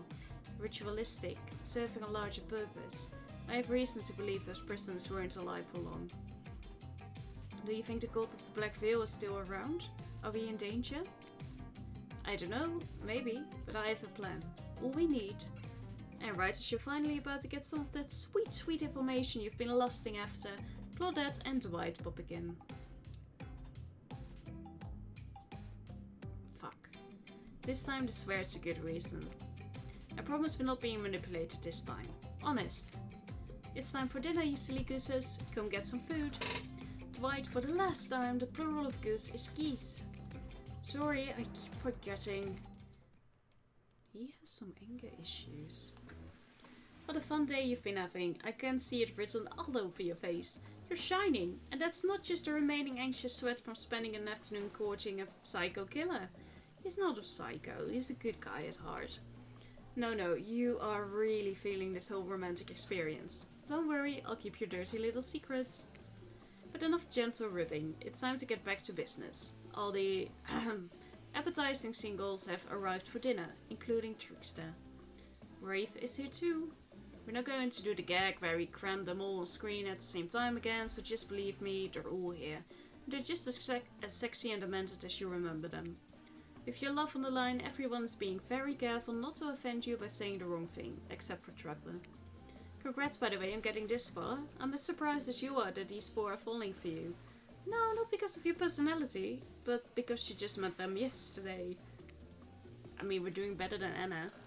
However, since Trapper seems like the biggest longshot to end up holding onto your heart, he throws caution to the wind and speaks up. It's a pretty small consolation prize for being the least loved killer on Murder's Island, but hey, letting them have this one moment in the spotlight is the least we can do, and heaven knows they won't do any better than that. If I'm dining solo, I'm eating what I want, and you're all eating it too. Lamb shank, rare, salt, pepper, no sauces allowed, and serve it with one single piece of broccoli so Rafe won't complain. I like broccoli. Gives me horrible gas. Oh, I don't like that. Buddy, wait till you smell what rare lamb does to my bowels. It's awesome. Dinner will be served shortly, but certain power brokers would like to know about your day. Would you like to share your day with the rest of the group? You've had an interesting day, that's for sure, but how will you describe it to the others? Say too much or too little and could affect your standing with the group. Okay, but don't just sit there saying nothing. Nothing is not an option. Say you had a great time. It was a blast. We had a great time and played cornhole. I won't tell you who won, but we both did in a way. Everyone rolls their eyes. Talk about sexy. No, really, if you're gonna tell us a story, talk about something sexy instead of whatever that was. Rafe smiles. You're strangely good at getting him to do that. Dwight and Claudette bring out dinner. Everyone eats in silence, no one trusts anyone now, and they are all very tired. Oh wait, no, sorry, that's a dreary supernatural horror thriller set in Antarctica. Not a charming parodies dating sim set in an undisclosed tropical paradise. Bon appetit! Don't you mean bone? No, almost everything we serve has a lot of bones in it, even the vegetables. Then I think you're doing veggies wrong. Impossible to avoid on this island. Everyone eats without speaking. Tensions are rising, both of the sexual and deadly variety. When everyone finishes, Dwight and Claudette come back to clean up the table. They linger around you as they pick up your plate, take your napkin and dust crumbs off of the table. What would you like to say to the servants? I don't trust you one single bit. I'll thank them, I'll be nice. The top-notch service is much appreciated. I mean, they're going to die anyway, so let's be nice. In fact, here, for us, just for doing our jobs? Thank you kindly. Everyone, if you would please be so kind as to follow us to the fire pit, we'd greatly appreciate it. We've been told something big is going to happen. Something that will change everything. It's only the second day. You can go willingly or you can go unwillingly. You have no choice. Tough cookies. Well, willingly or unwillingly is a choice. Did you have a choice on how you said that, dweeb? Yes, and I immediately regret how I did. Good. Something needs to change around here. Fire is a rebirth. Fire illuminates the soul. I hope the fire isn't too smoky. Smoke hurts my eyes. I have pretty sensitive eyes. I'm also horribly afraid of it. The fire, I mean, not my eyes. because of childhood trauma involving fire. And finally everyone starts moving toward the fire pit, if only to get away from Wraith's complaining. I don't mind hearing it. You take a seat on a comfortable log, feeling the fire's heat against your skin, and wait for other killers to take their places. Other killers? I'm not a killer. Wondering who will want to tell a story this time. Will narrator tell a story? I bet they've got a stunning creative mind. Hey, you think, are they allowed to simply place thoughts in my mind like this? Doesn't seem fair. Everyone makes their way in, but something unexpected happens. Nothing. Nothing happens. Something almost always seems to be happening here, so nothing is probably not a great sign. Hi. Oh cool, and now everyone is looking at you. So, you know, do something. Should I pick someone to tell a story, or we could play charades? Bubble! Well, we were actually thinking, why don't you tell us a story? Wraith points his spine and skulls Steph thingamajig at you. You duck out of its way. Who knows what that thing can do? Probably shoots lasers. Try not to bore us. We're just very interested in you. Don't speak for me, Antris. Now you can't tell if you're warm for the fire or if it's your nerves heating up. I know that the fire is right here, but maybe if you stop talking about it all the time, we can start to pretend it's not here and doesn't, you know, threaten to burn us all alive. He's not supposed to hear me. Get out of here, Wraith. Nathalie was about to make an important decision about telling a story or not. Well, I can't say I'm not a storytelling type of person. I'll tell a story. Sure, I'm going to tell a story. I hope it's a mystery. Okay, so what type of story do you want to tell? Adventure?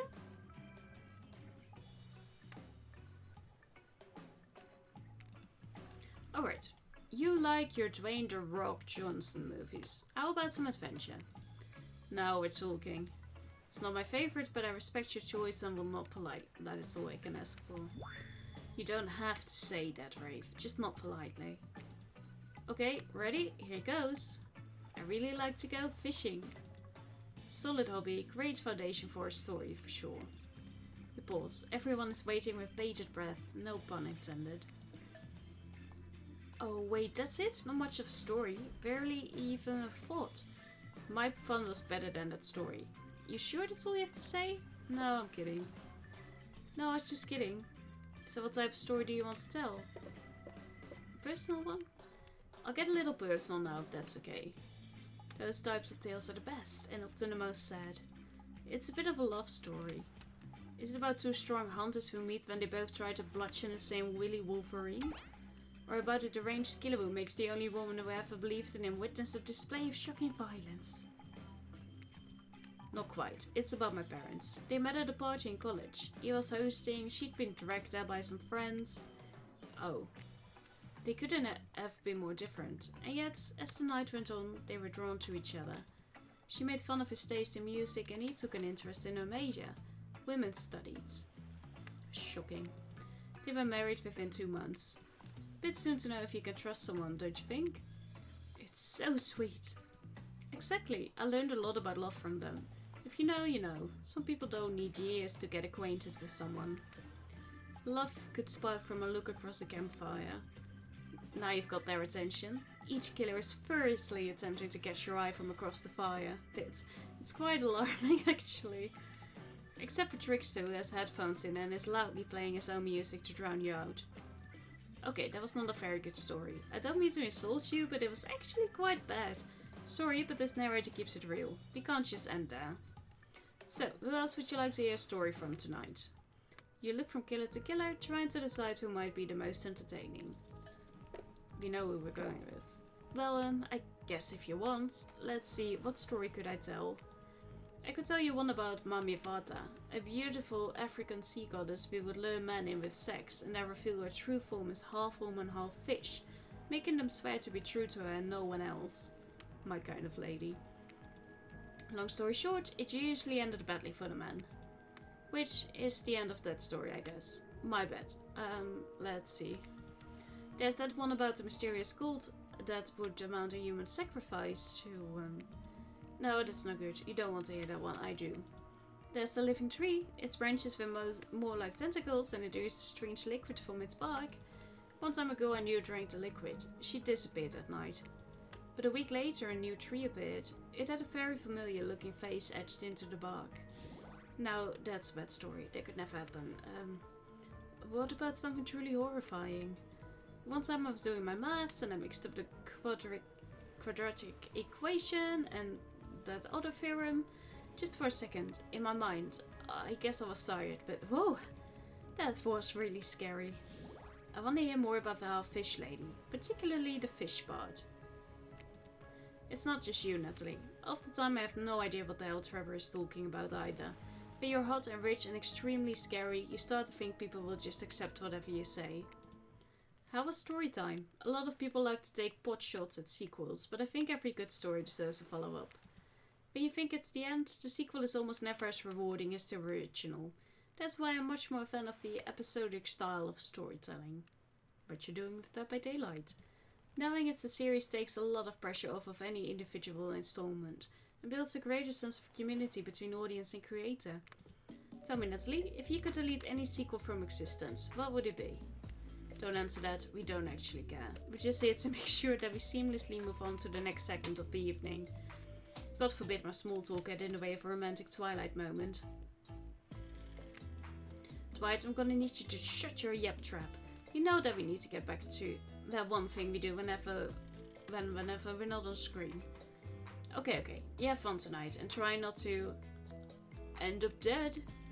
Why did you say the words wink wink out loud, and what kind of trouble entendre are you getting at with the end up dead thing?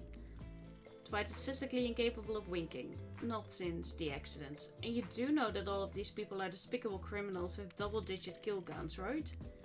Well, except for Spirit. She really doesn't belong here. She's strictly a victim, not a perpetrator. No wonder she's pissed. Did I hear somebody trash-talking Spirit? Deal me in.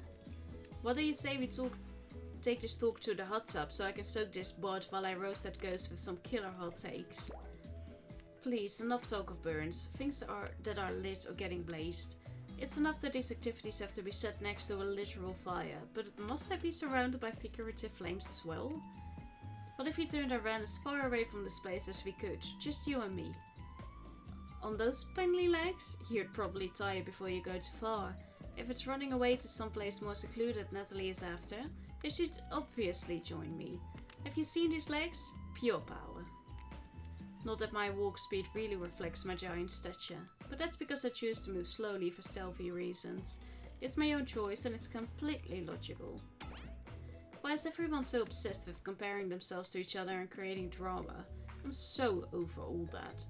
Did you get it? Society wants to trick you into fighting with each other so that corporations can swoop in and sell you fake solutions to all your fabricated problems. I'll be sitting in the shade and drinking something locally sourced while thumbing through a public domain novella printed on recycled paper because I refuse to play their game anymore. Okay, lady. It's like she's actively trying to be as unappealing as possible. Does it really turn anyone else on or just me? Despite Trapper's insatiable appetite, it seems his attention, along with the attention of everyone else, is still on you, for the moment. If you could, I don't know, just pick one of us, maybe we could all move on with our lives, or, some special projects we might have going. You heard him. Who will it be? Who will you head off with for an evening activity? I'm just saying, you may not get a ton of chances to date around like this before your time on Murderous Island comes to a close.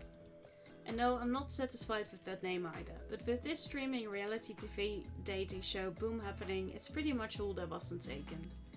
Which killer would you pick? And yes, we're back to excluding Trickster because, that guy. Wraith? I knew you'd never pick me. Who am I kidding? But I did pick you.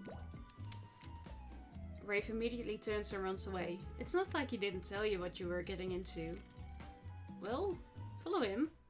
I'm going, okay? You catch up to Wraith and, as usual, he appears a little anxious. I'll be more physical.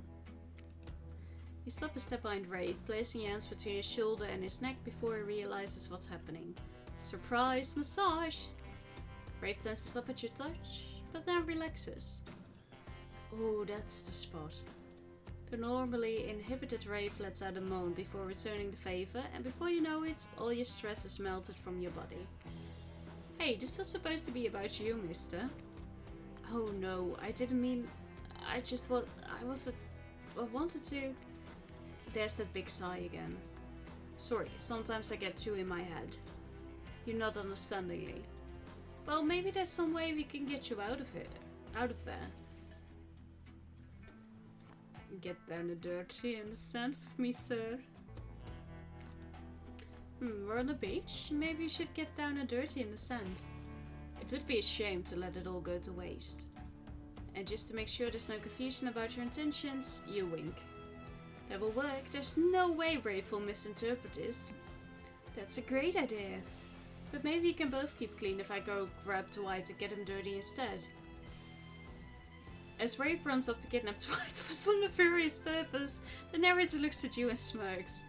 Yes, the narrator is so smug about being right that they are now talking in the third person. Alright, I get it. You're right.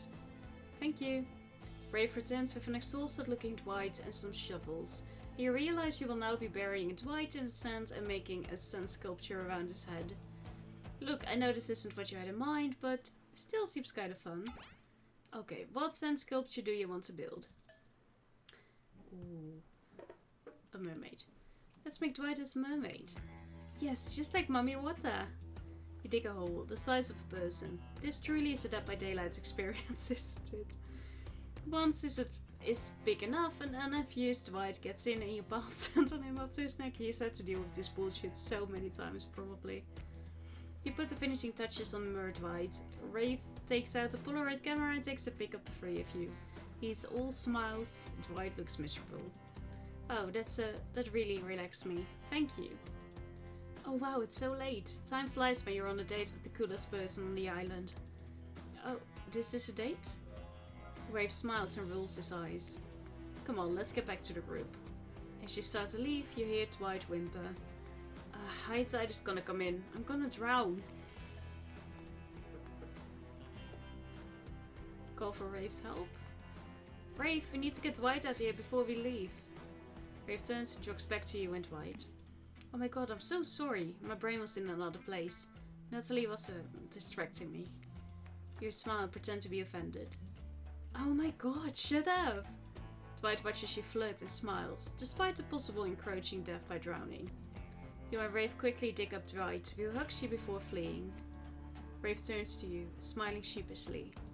Wow, this day went by so fast, but guess it's over. I don't understand, why is it... You strange, beautiful weirdo. The gang's all together again on the volleyball court. It seems like only yesterday you were sitting on the sidelines watching everyone get sweaty. That's because it was. Oi, feels like I've been here a lot longer than that actually. It's so late that the sun is already beginning to rise. Better get this over with quickly so that you can get some beauty rest. I do not recommend the eternal damnation of perpetual narratordom. Good thing you've really used your time well since then. Really getting to know the gang, the brain, the muggle, the basket case, the psychotic bunny girl, you know, the 4 types of people. Anyway, everyone is gathered on the volleyball court for a new type of game. Pitch your dream date and see what Nathalie chooses. Who is ready for a round robin? How round are we talking? No, not to eat, Huntress. Each killer gets 2 minutes to tell you all about the dream date they have planned for you tomorrow. In no particular order, which is a weird thing to mention, right? Almost like the order does matter. Trapper, why don't you go first? You think you deserve it, even if in this case it's a subtle dig.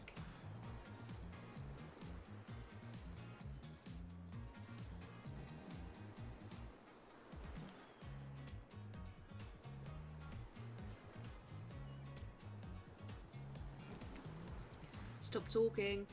Trapper, without further ado, would you like to make us all uncomfortable by pushing the boundaries of what's acceptable, not only in polite society but within the narrative of this in-world event and also the larger meta-narrative of a Dead by Daylight dating experience?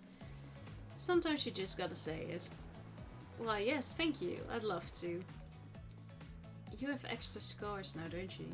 So Nathalie, you thinking of picking me? Well, this is your final warning. Pick me and be punished. and rewarded. Tomorrow will suck, probably. I'm not an easy guy to get along with. I know that. But I can tell you this much. I'm hiding a secret on this island that will make fans shit themselves with excitement. If you like Trapper, you're gonna love it. And if you're not a maggot, also everyone, even confident sexy ladies and rabbit masks, better stay the hell away from my yacht. Hit a spirit. Figuratively. Damn it, White. You gotta watch your words with these people. Tomorrow you spit in the face of God, die and be reborn anew. That's it. If you're not intrigued by that, I don't want you. Go draw crayon art with Trapper or dig up whatever mysteries with Wraith.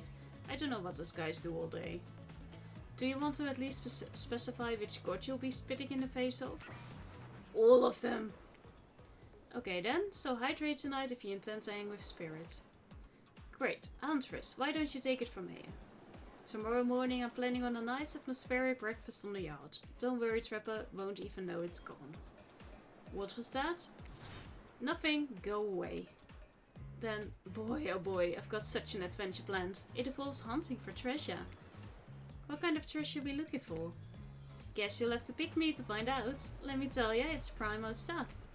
Now if you don't mind, I've got to start preparing, because it's clear already that you're going to pick me. From the lack of dates we've been on. Confident, mysterious, I like it. Sorry, anyway, Wraith? Well, I don't know. I'd really prefer to just tell Nathalie privately. I don't really know how that's going to work with these game mechanics. What if you just whispered it to Nathalie? Wraith considers this for a long moment. Too long. That's fine. Without moving, Wraith lowers his voice to a barely audible whisper. Tomorrow we have to find my bell. And then I can finally tell you about what I've been working on. It's going to be really special. The kind of thing where we will really bond. And maybe finally get off this island. And maybe then we can go on a real date. You done? Is that it? Wraith nods, proud. And time's up, everyone. Gosh, you'll need to dream about this option so you're ready to choose in the morning. Now go dream about all these swoon-worthy options so that you're ready to make a choice come dawn. Have a swell night. Did you forget to mention something? Oh gosh, how could we forget? Before you run off to slumber peacefully, there's one more thing to do. No reality survival dating competition parody would be complete without singling out one of your contestants who is already teetering on the edge of a psychological break. And giving them a little push. Hold up, this has been a survival dating competition parody this entire time and I'm just now finding out about it? Come on, the signs were there. You just didn't read them. Alright, welcome to Murderous Island. It's now time to eliminate one of the killers. Oof, it's like a butchering, but it hurts even worse. You can't kill a killer, but you can break their heart? Do you dare to even try? No. You mean... That's right, tomorrow one of these sexy slices will not be eligible to take you on a date. Who is it gonna be? But why?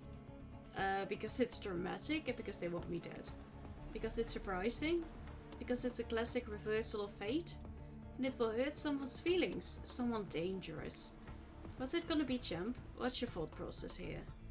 Trapper seems like he might throttle you in your sleep if you eliminate him, I'm completely aware of that. That being said, at least you'd see him coming. Spirit could be anywhere. She floats, and I hear she can disappear. Hard to track. Eek, if you get rid of Wraith, you might cry. And although I totally support normalizing men crying and being vulnerable, it just seems like you might be an ugly crier. Huntress, she might pretend to be okay with it, but then you'll start seeing her behind every tree. What I'm trying to say is, I don't envy you, boss, so which sociopath are you eliminating? He did make a good point. I was first going to do... I'm going to throw Spirit out because I'm actually afraid of him. And she's a bit scary too. As far as I can tell, everyone here has done terrible. Trapper, Huntress, Wraith, you're killers. Sure, you're each quirky or cute in your own way, but that doesn't change the fact that you kill. You've killed in the past, you'll almost certainly kill again. I get that. I can work with that. But you, Spirit, I don't know what the hell your deal is.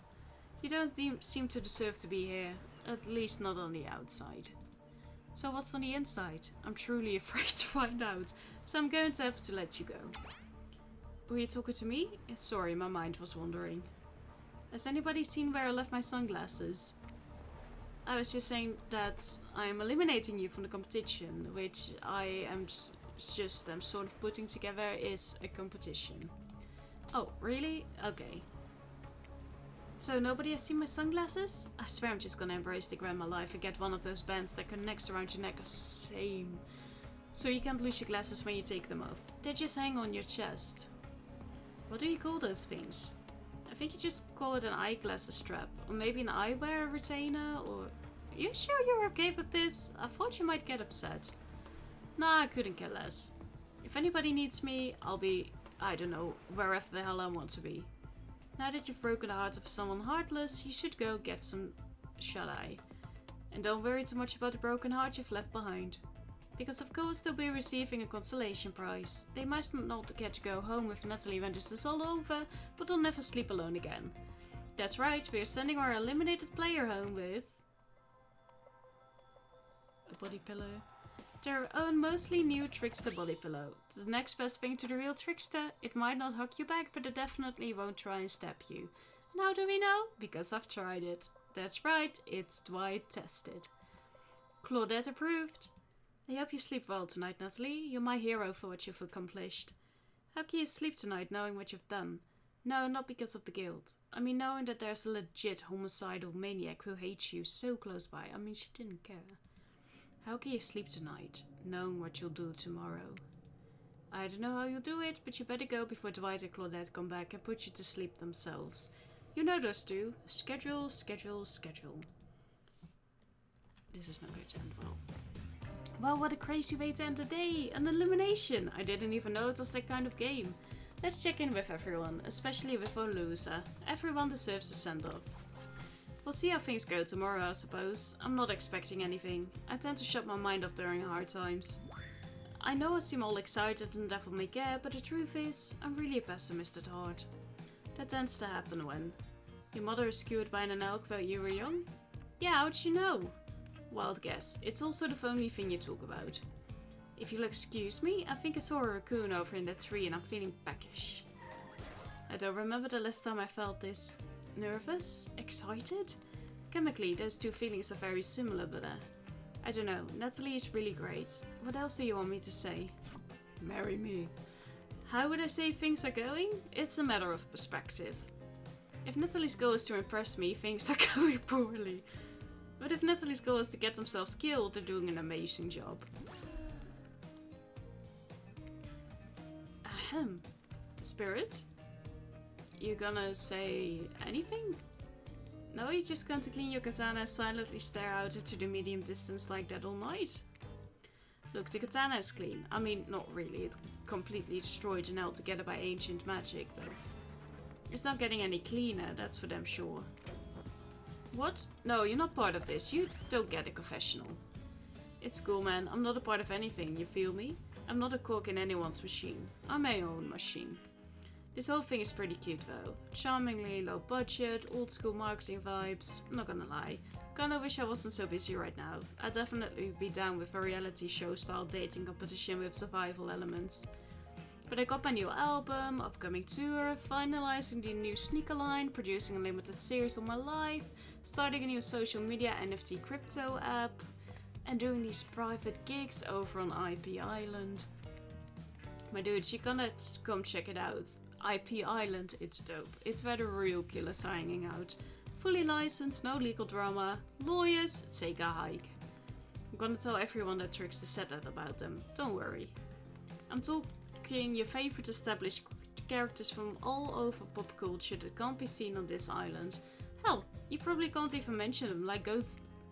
Don't just say it. Look, we get it. You're very popular and in demand. But we have a game to get back to and I don't want to get sued.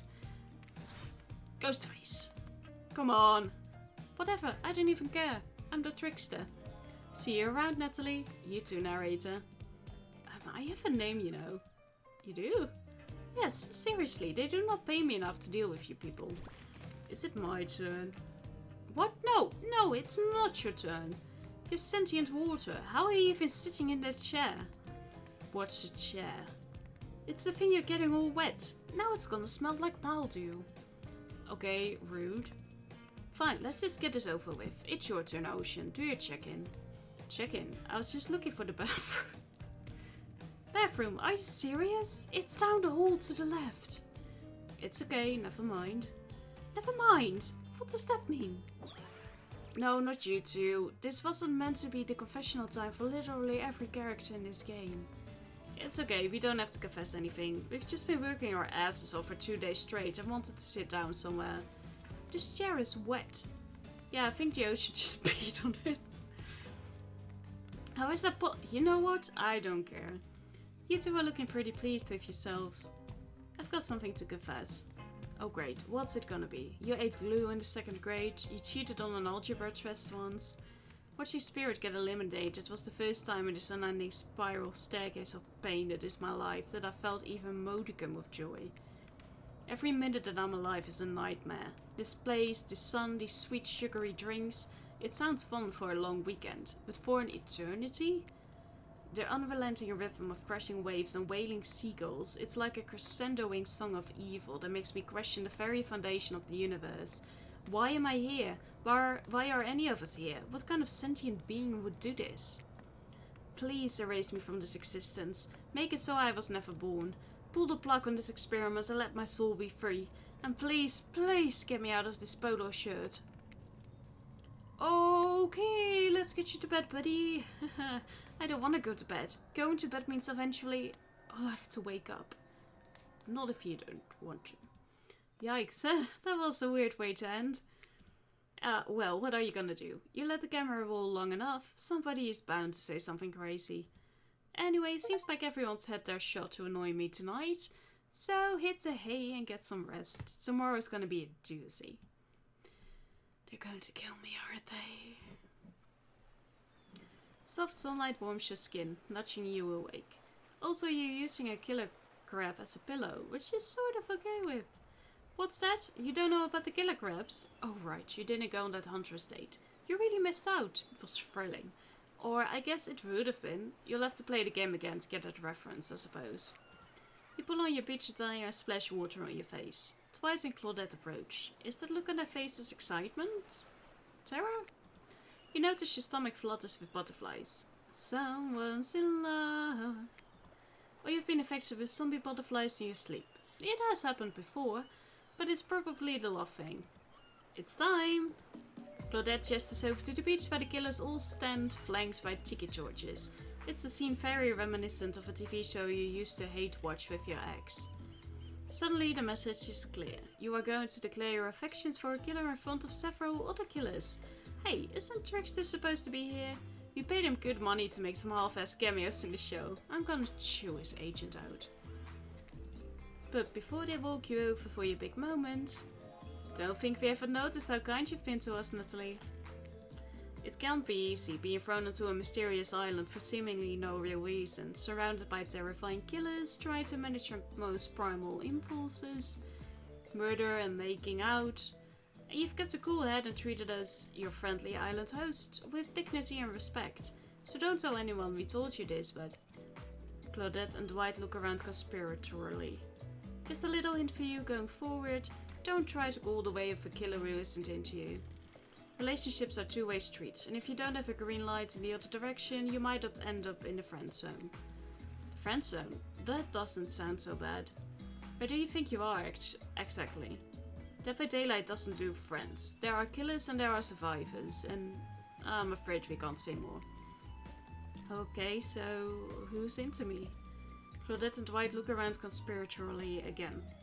Well, you and Raveshoe were awkwardly hanging out yesterday, huh? Not many people can get him to open up, but you somehow managed it. So, are you ready? Of course you're not, but too bad, we're on a schedule. I feel like I'm going to die. You make your way up to the row of hotties. Claudette and Dwight stand off to the side, hands behind their backs. It's been quite 48 hours, but there are clearly sparks in the air. And I'm not just talking about this rusty chainsaw, though I do recommend staying away from those sparks. It's time for a newcomer to confess their love.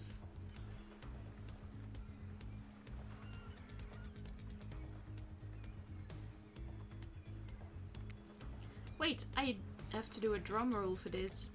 No, you don't, but who cares? Nathalie, who do you choose for your solo date? Can we at least do the flower thing? Dwight, I thought we agreed to keep that between us. No, not that flower thing. The thing where the suitor gets a flower as a symbol of the contestant's love and affection. Oh, right, I suppose, but no roses. They're such a cliché at this point. Well, that's good, because I tried to pick a rose, but I got an ouchie, so I settled for these.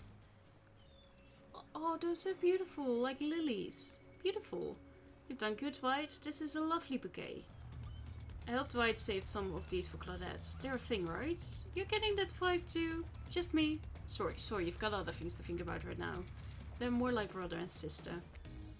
Nathalie, who do you select to receive these flowers and spend the day with you today?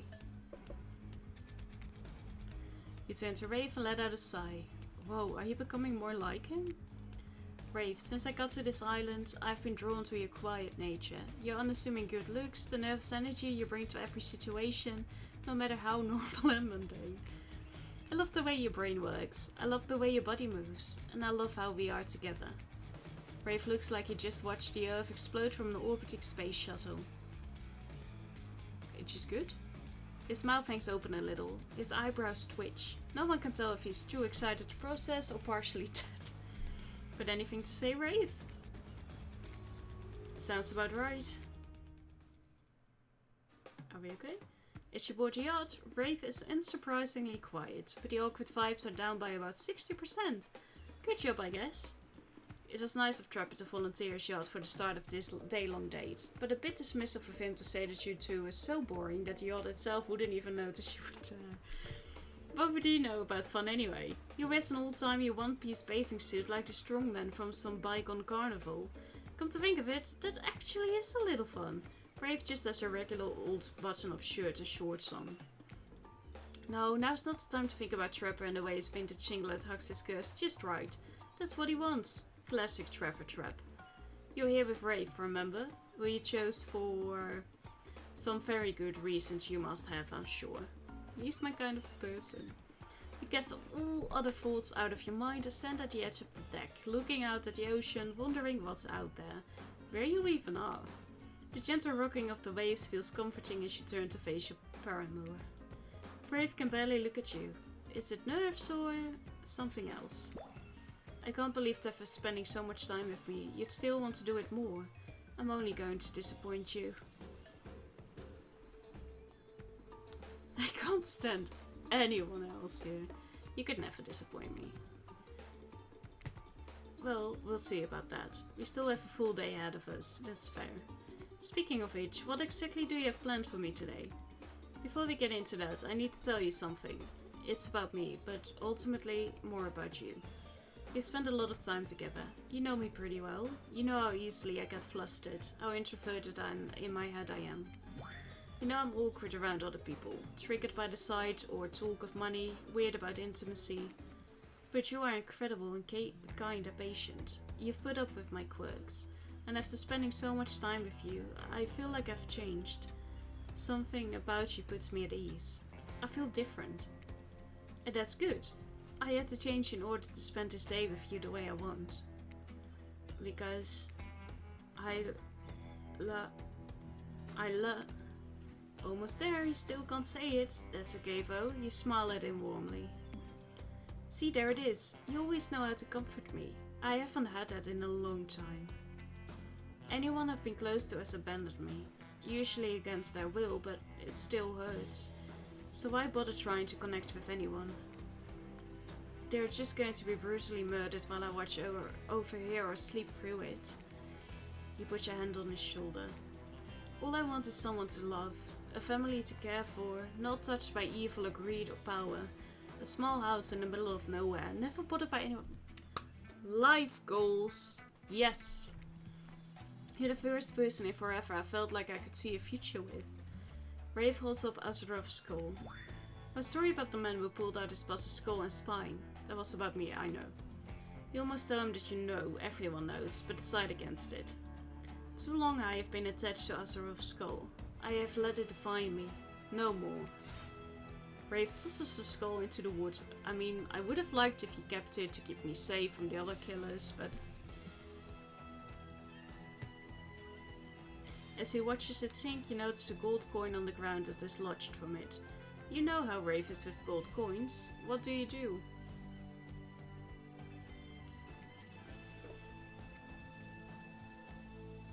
It's the same one, right?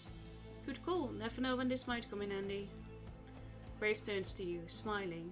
He seems like a new man. Let's go back to the dump. What a romantic sentence to start his day with. Nothing can go wrong here. As you walk into the cosmic dump, Rafe oozes nervous excitement.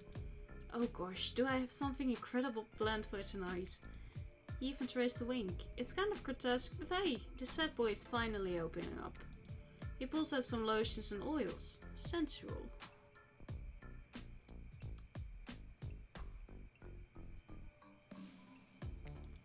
You ready?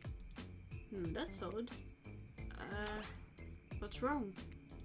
No, it's just, you're holding Azeroth's skull again. You just made a whole big thing about how you feel like you've changed and you're not defined by it and you threw it away.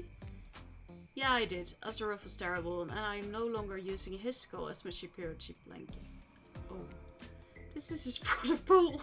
Also a really bad guy I had to take care of. I have 20 of these things. All real bad guys. That's what they all say.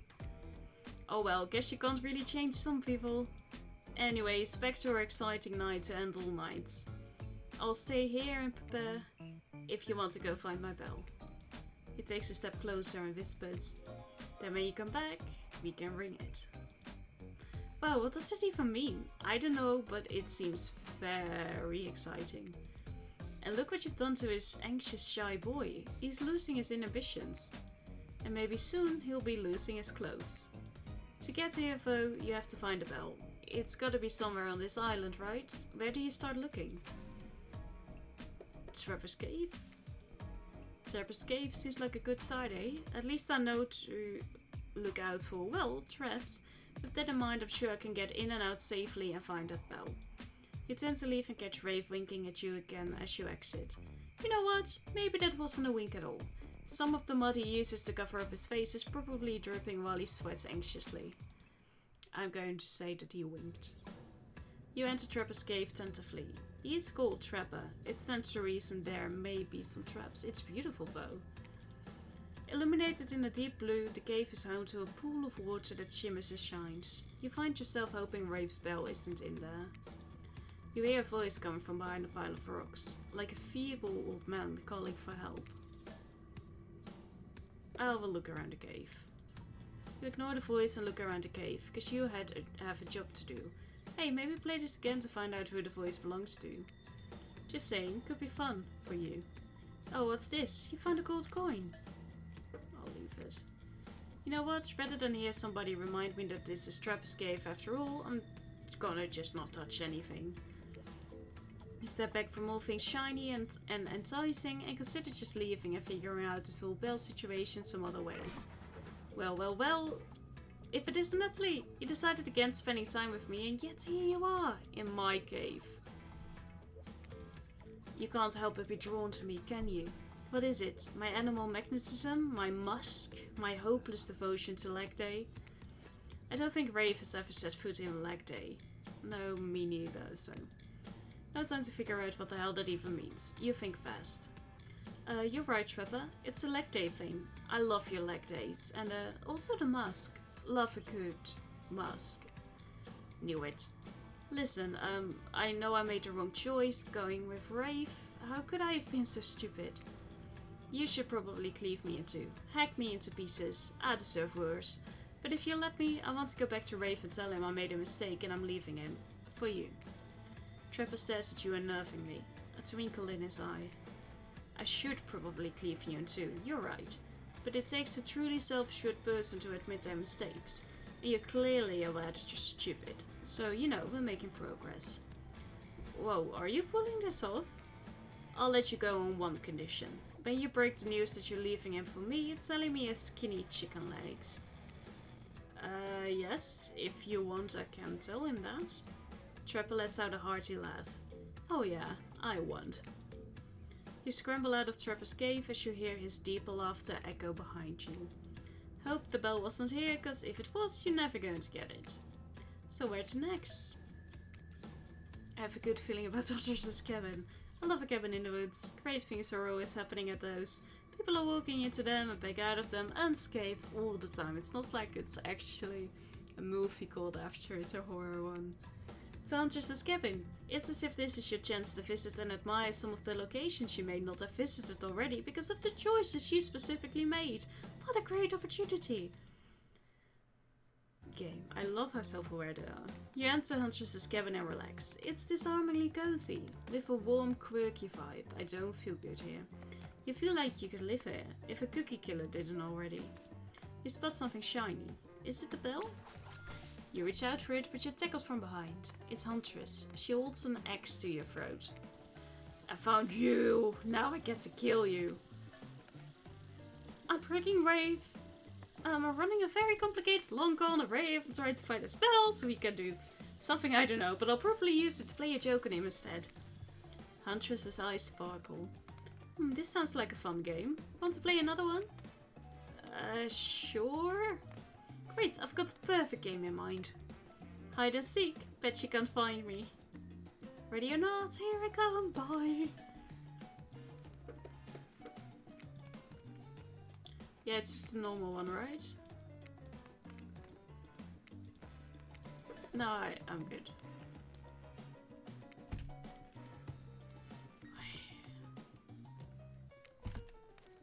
That was perfect too. Fuck. You missed complete. I know.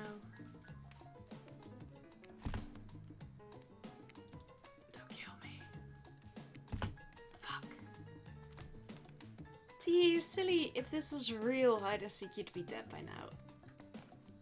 Good. This doesn't change anything. What do you mean? I'm still mad you broke into my house. Which is too bad, because maybe I do know something about the bell. Maybe I'll tell you later. We'll see.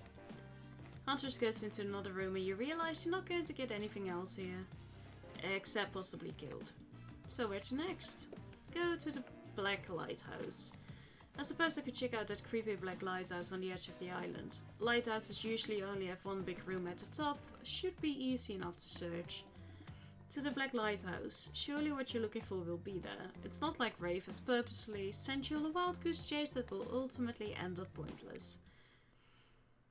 I didn't even consider that. You arrive at the Black Lighthouse optimistic and full of purpose. You don't see a bell anywhere. I mean, we're not even inside of it.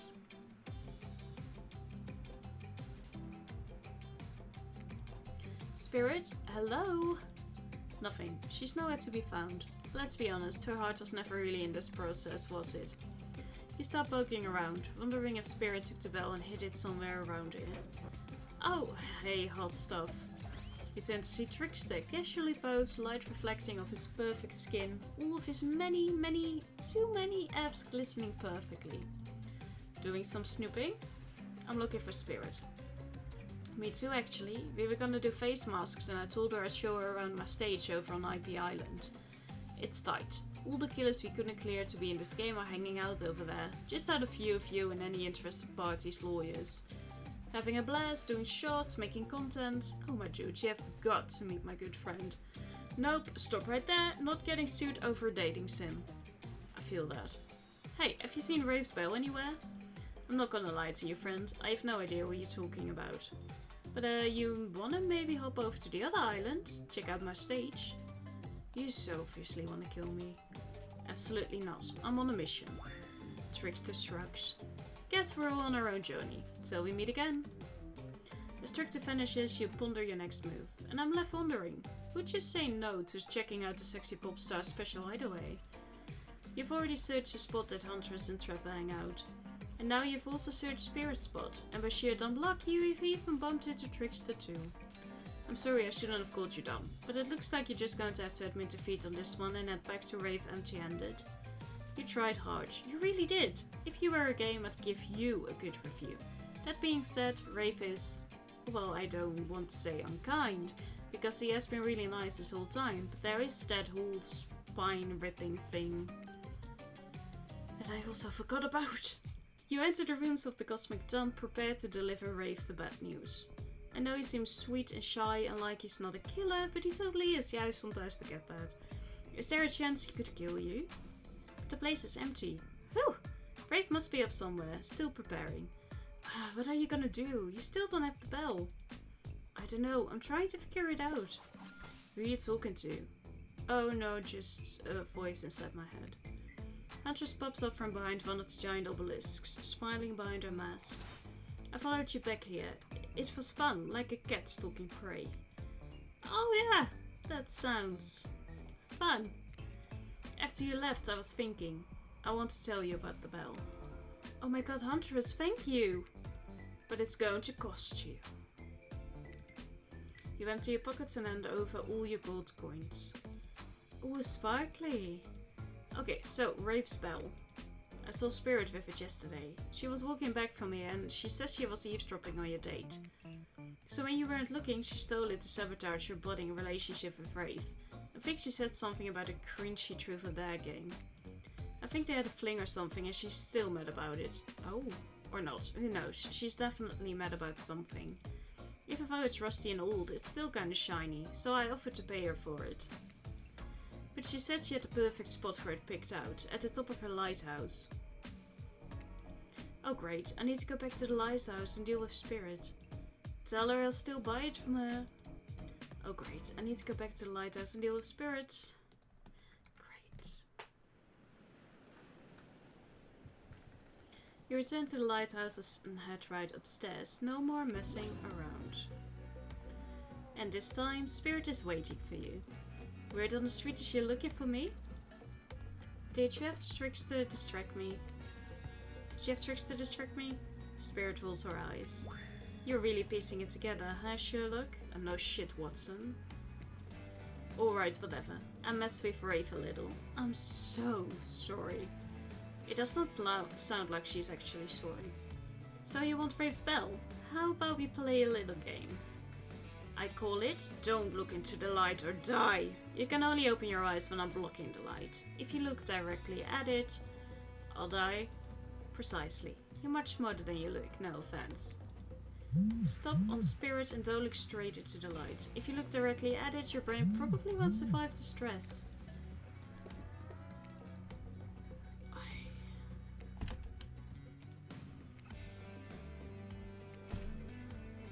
that was good. Good enough. Good enough. Impossible. Fuck. You missed completely. So the light isn't completely fatal, I guess. Only half of your brain and a portion of your soul was damaged. The rest seems to be mostly okay, as far as I can tell. Spirit hands over the bell. Now please leave me alone. Gladly. And with that, you march triumphantly back to Rafe. You excitedly walk in to see Rafe in his sexiest outfit yet. Oh, you got Patrick's. Your eyes do that cartoon thing where you poke out of your skull. Okay. In true Rafe fashion, his reaction is a little more subdued. He just looks at you and sort of smiles. Hope you have something for me that's gonna make me as happy as I just made you. Look at this guy, so open and comfortable in his own skin / cloak / painted / burnt flesh thing. Beaming, you hold up the bell. It took me all over the island, but I found it. Spirit stole it because, well, it's a long story. Now you want to tell me what we'll be doing with it? Rafe holds the bell and tears up. He kisses it. Weird. Only one more thing until we can finish this.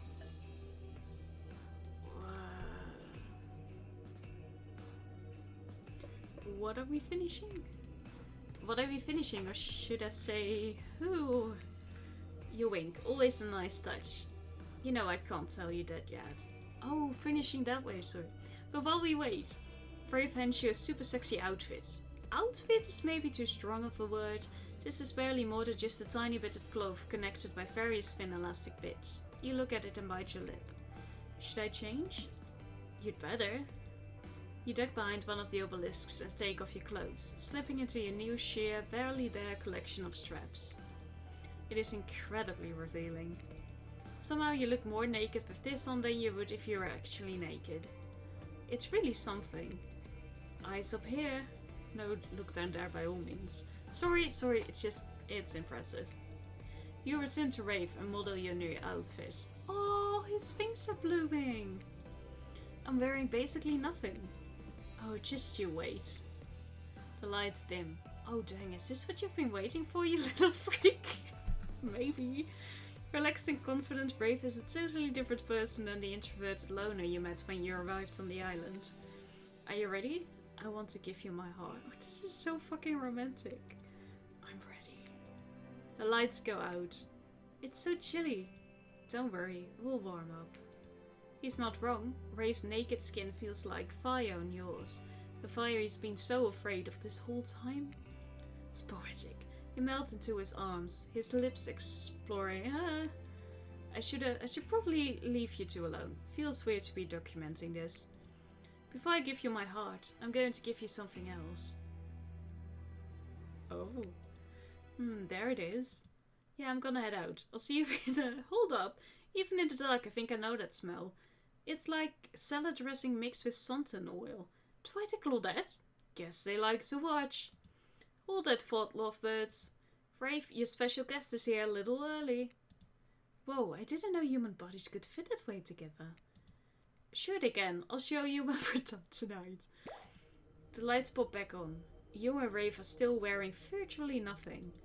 No time to get dressed. We've got to go immediately. That's right, it's secret hatch reveal time. And no, that's not some double entendre. Follow us. Dwight and Claudette disappear into an open hatch in the ground. Rave throws on some clothes and you both follow. Can I put on some clothes too? It's even colder down here. Well, have fun. Our job pretty much stops at getting you here. Contrary to what you may have heard, we don't like to watch. Not this. See you later. They climb back up the ladder as you turn around. Across from you stands a very old Nigerian woman. This is not a good first look with the in-laws. Grandma Abby! Philip!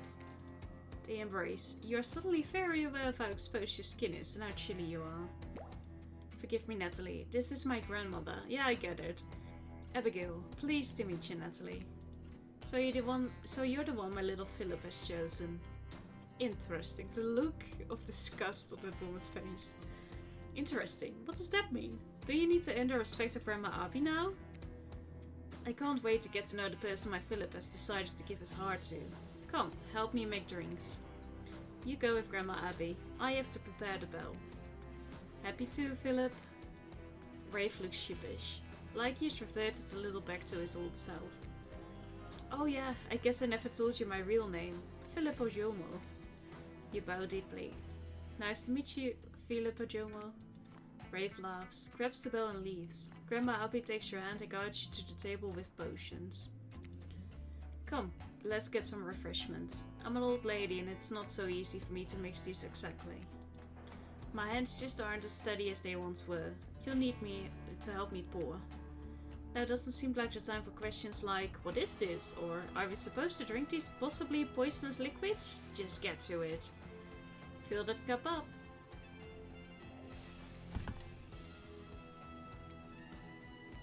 Getting tested by Grandma. She's judging me so hard. Good. They could have been better, but I certainly wouldn't be able to manage it. I suppose it will have to do. Come, while we wait, I want to make sure you're the one. You sit across from her, she smiles brightly at you. I like her. Philip has been through so much. He saw things as a child that no child should have to ever even think about. I fear what I could do to a person. But not Philip. He is thoughtful and strong-willed. He is a good boy. I want to tell her. I agree. Although, thinking back to what you two are getting up to right before this, maybe you don't agree. Tell me, Nathalie, Philip's birthday is coming up. What would you get him as a gift? Statue of a horse. I don't know, something big and bold. Maybe a statue. Maybe of a horse?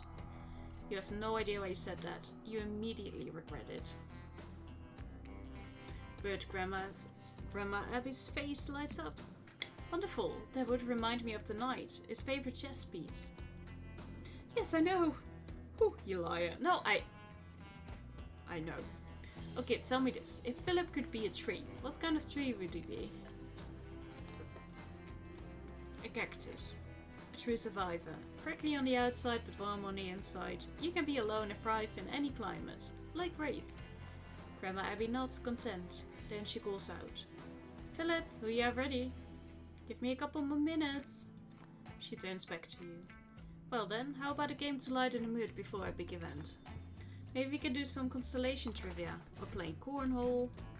Whoa, how convenient. You may have played one of these before. Never mind the fact that they were in a different location and it makes no sense that you could do them here, on the ground, in a completely different area. We had plenty of money to make some other minigames, okay? This is Dead by Daylight. Just have some goddamn fun for once in your life. Since one of these games may be familiar to you, who knows, you might get an extra relationship status boost if you try the one you haven't before.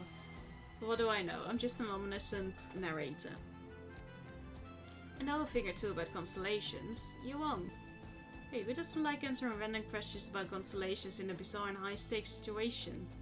And look at us, we need an educational game too. Grandma Abby sizes you up. Okay then, what's the answer to this? This constellation roughly translates to sea whale, and is located in a region of the sky alongside other water-related constellations. I'm cheating for this. I don't want to fail Grandma. Grandma Abby cocks an eyebrow, perhaps realizing she has underestimated you. You smile proudly. You're right, but maybe that was just a lucky guess. Okay, next. What do we call the constellation located in ecliptic, or the path of the sun? The zodiac? Grandma Abby shrugs. That's right, good to know you can get the easy ones. Last question. This constellation was first described by Nicolas Louis de la Caille and roughly translates to pendulum clock. Aurelian. Abby nods, impressed. Okay, I thought that was tough, but you got it. Good job. Hey, you got all 3 right. Looks like Grandma Abby is impressed with you. I'm glad you got a moment to relax. Sorry I yelled at you earlier. It's been a long game. Wraith re-enters, holding the bell. It looks brand new. I think we're ready. Time to drink up. Grandma Abby heads out the potions. Drink she made. First the Wraith, then herself. Then you. She stops and looks at you. She stares you down intensely, with a sweet smile on her face. No matter what you do, you cannot abandon my Philip. Do you understand? He has been abandoned his whole life. I regret leaving that bunker. His parents regret leaving our village. But he is here now and he has opened up to you, of all people. You cannot betray him. Or I will hunt you for my grave.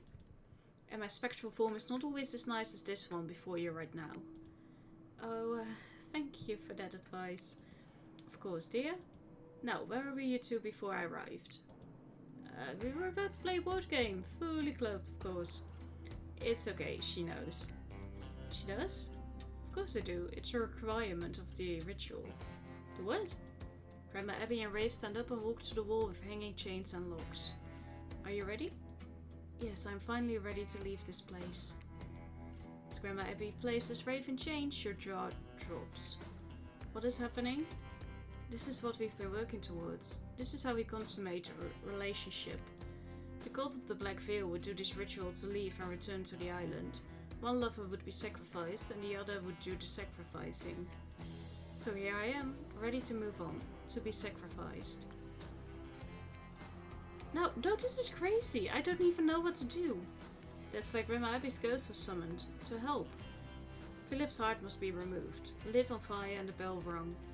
Everything you've done here has been building to this. So you don't love me? In shock, you look up at Wraith, arms and legs splayed against the cold, mossy stone. You have to do the ritual. You have to carve out my heart. You don't get an invitation like that every day. Woo! It sounds like fun, doesn't it? You've done so well. You've earned it. We're almost at the finish line.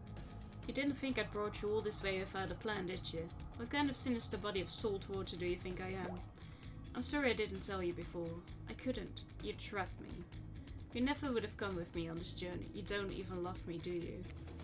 A disturbingly calm Grandma Abby hands you a jagged dagger. It seems far too dull for this job. doesn't love me, he just used me. All he wants to do is leave this place. With you. You can make that happen.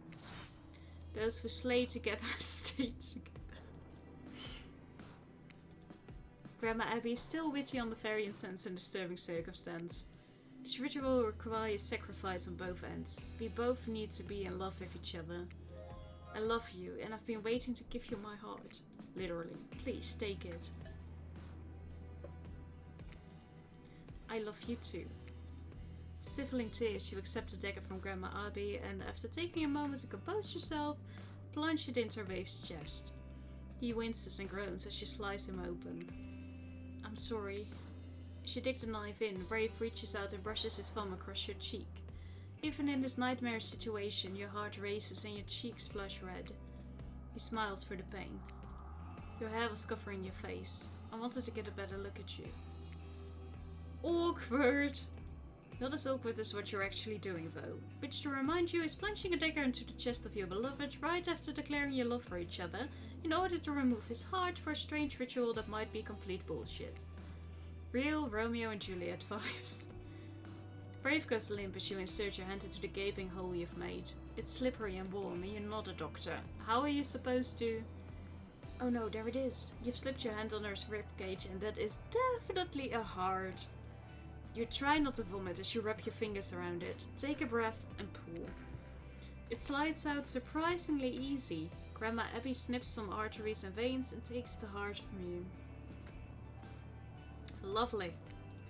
Covered in blood and tears, you watch your put your beloved's heart in a stone dish and light it on fire. She takes the bell, looking fresh, shiny and new, and rings it. There's a blinding flashing light. In that instant, you worry you've killed Ray for nothing. And then... blackness. Through the darkness, you hear the sounds of the waves lapping. It's calm and still, just like when this journey began. Remember that? It feels like it was just 2:33 ago. That's a long time. You realize everything is dark because your eyes are closed. You decide to keep them that way for just one more moment. You did it. You fell in love with a killer. You made him fall in love with you. And you consummated your relationship. No, we didn't get a choice. Or that far. By agreeing to sacrifice him in a questionable ritual in order to get off this island.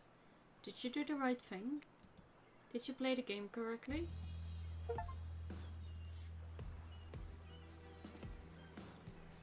Hi. You open your eyes. You're still here, but you feel a weight has been lifted. You look to your right. Brave is here, alive. He has stitches on his chest. Your love is alive, but your ritual didn't work. What is going on in this place? Outside, Claudette and Grandma Abby bury Dwight in a hole, sculpting him into a sandcastle in the shape of a T-Rex. We could join them and play in the sand, or we could get down and dirty right here in my cabana. Let's leave them out there until high tide, maybe longer. Brave smiles. Rawr, that's Dino 4. I love you. He's so nice and awkward. Aww. Well, down, finished the full game once. Bro, did you? I dare you to try it again, probably. That was actually fun. That was a good time. I like that there's a bit more of a story going on in the background. I mean, great. I'm definitely going to play that again in my casual alone time.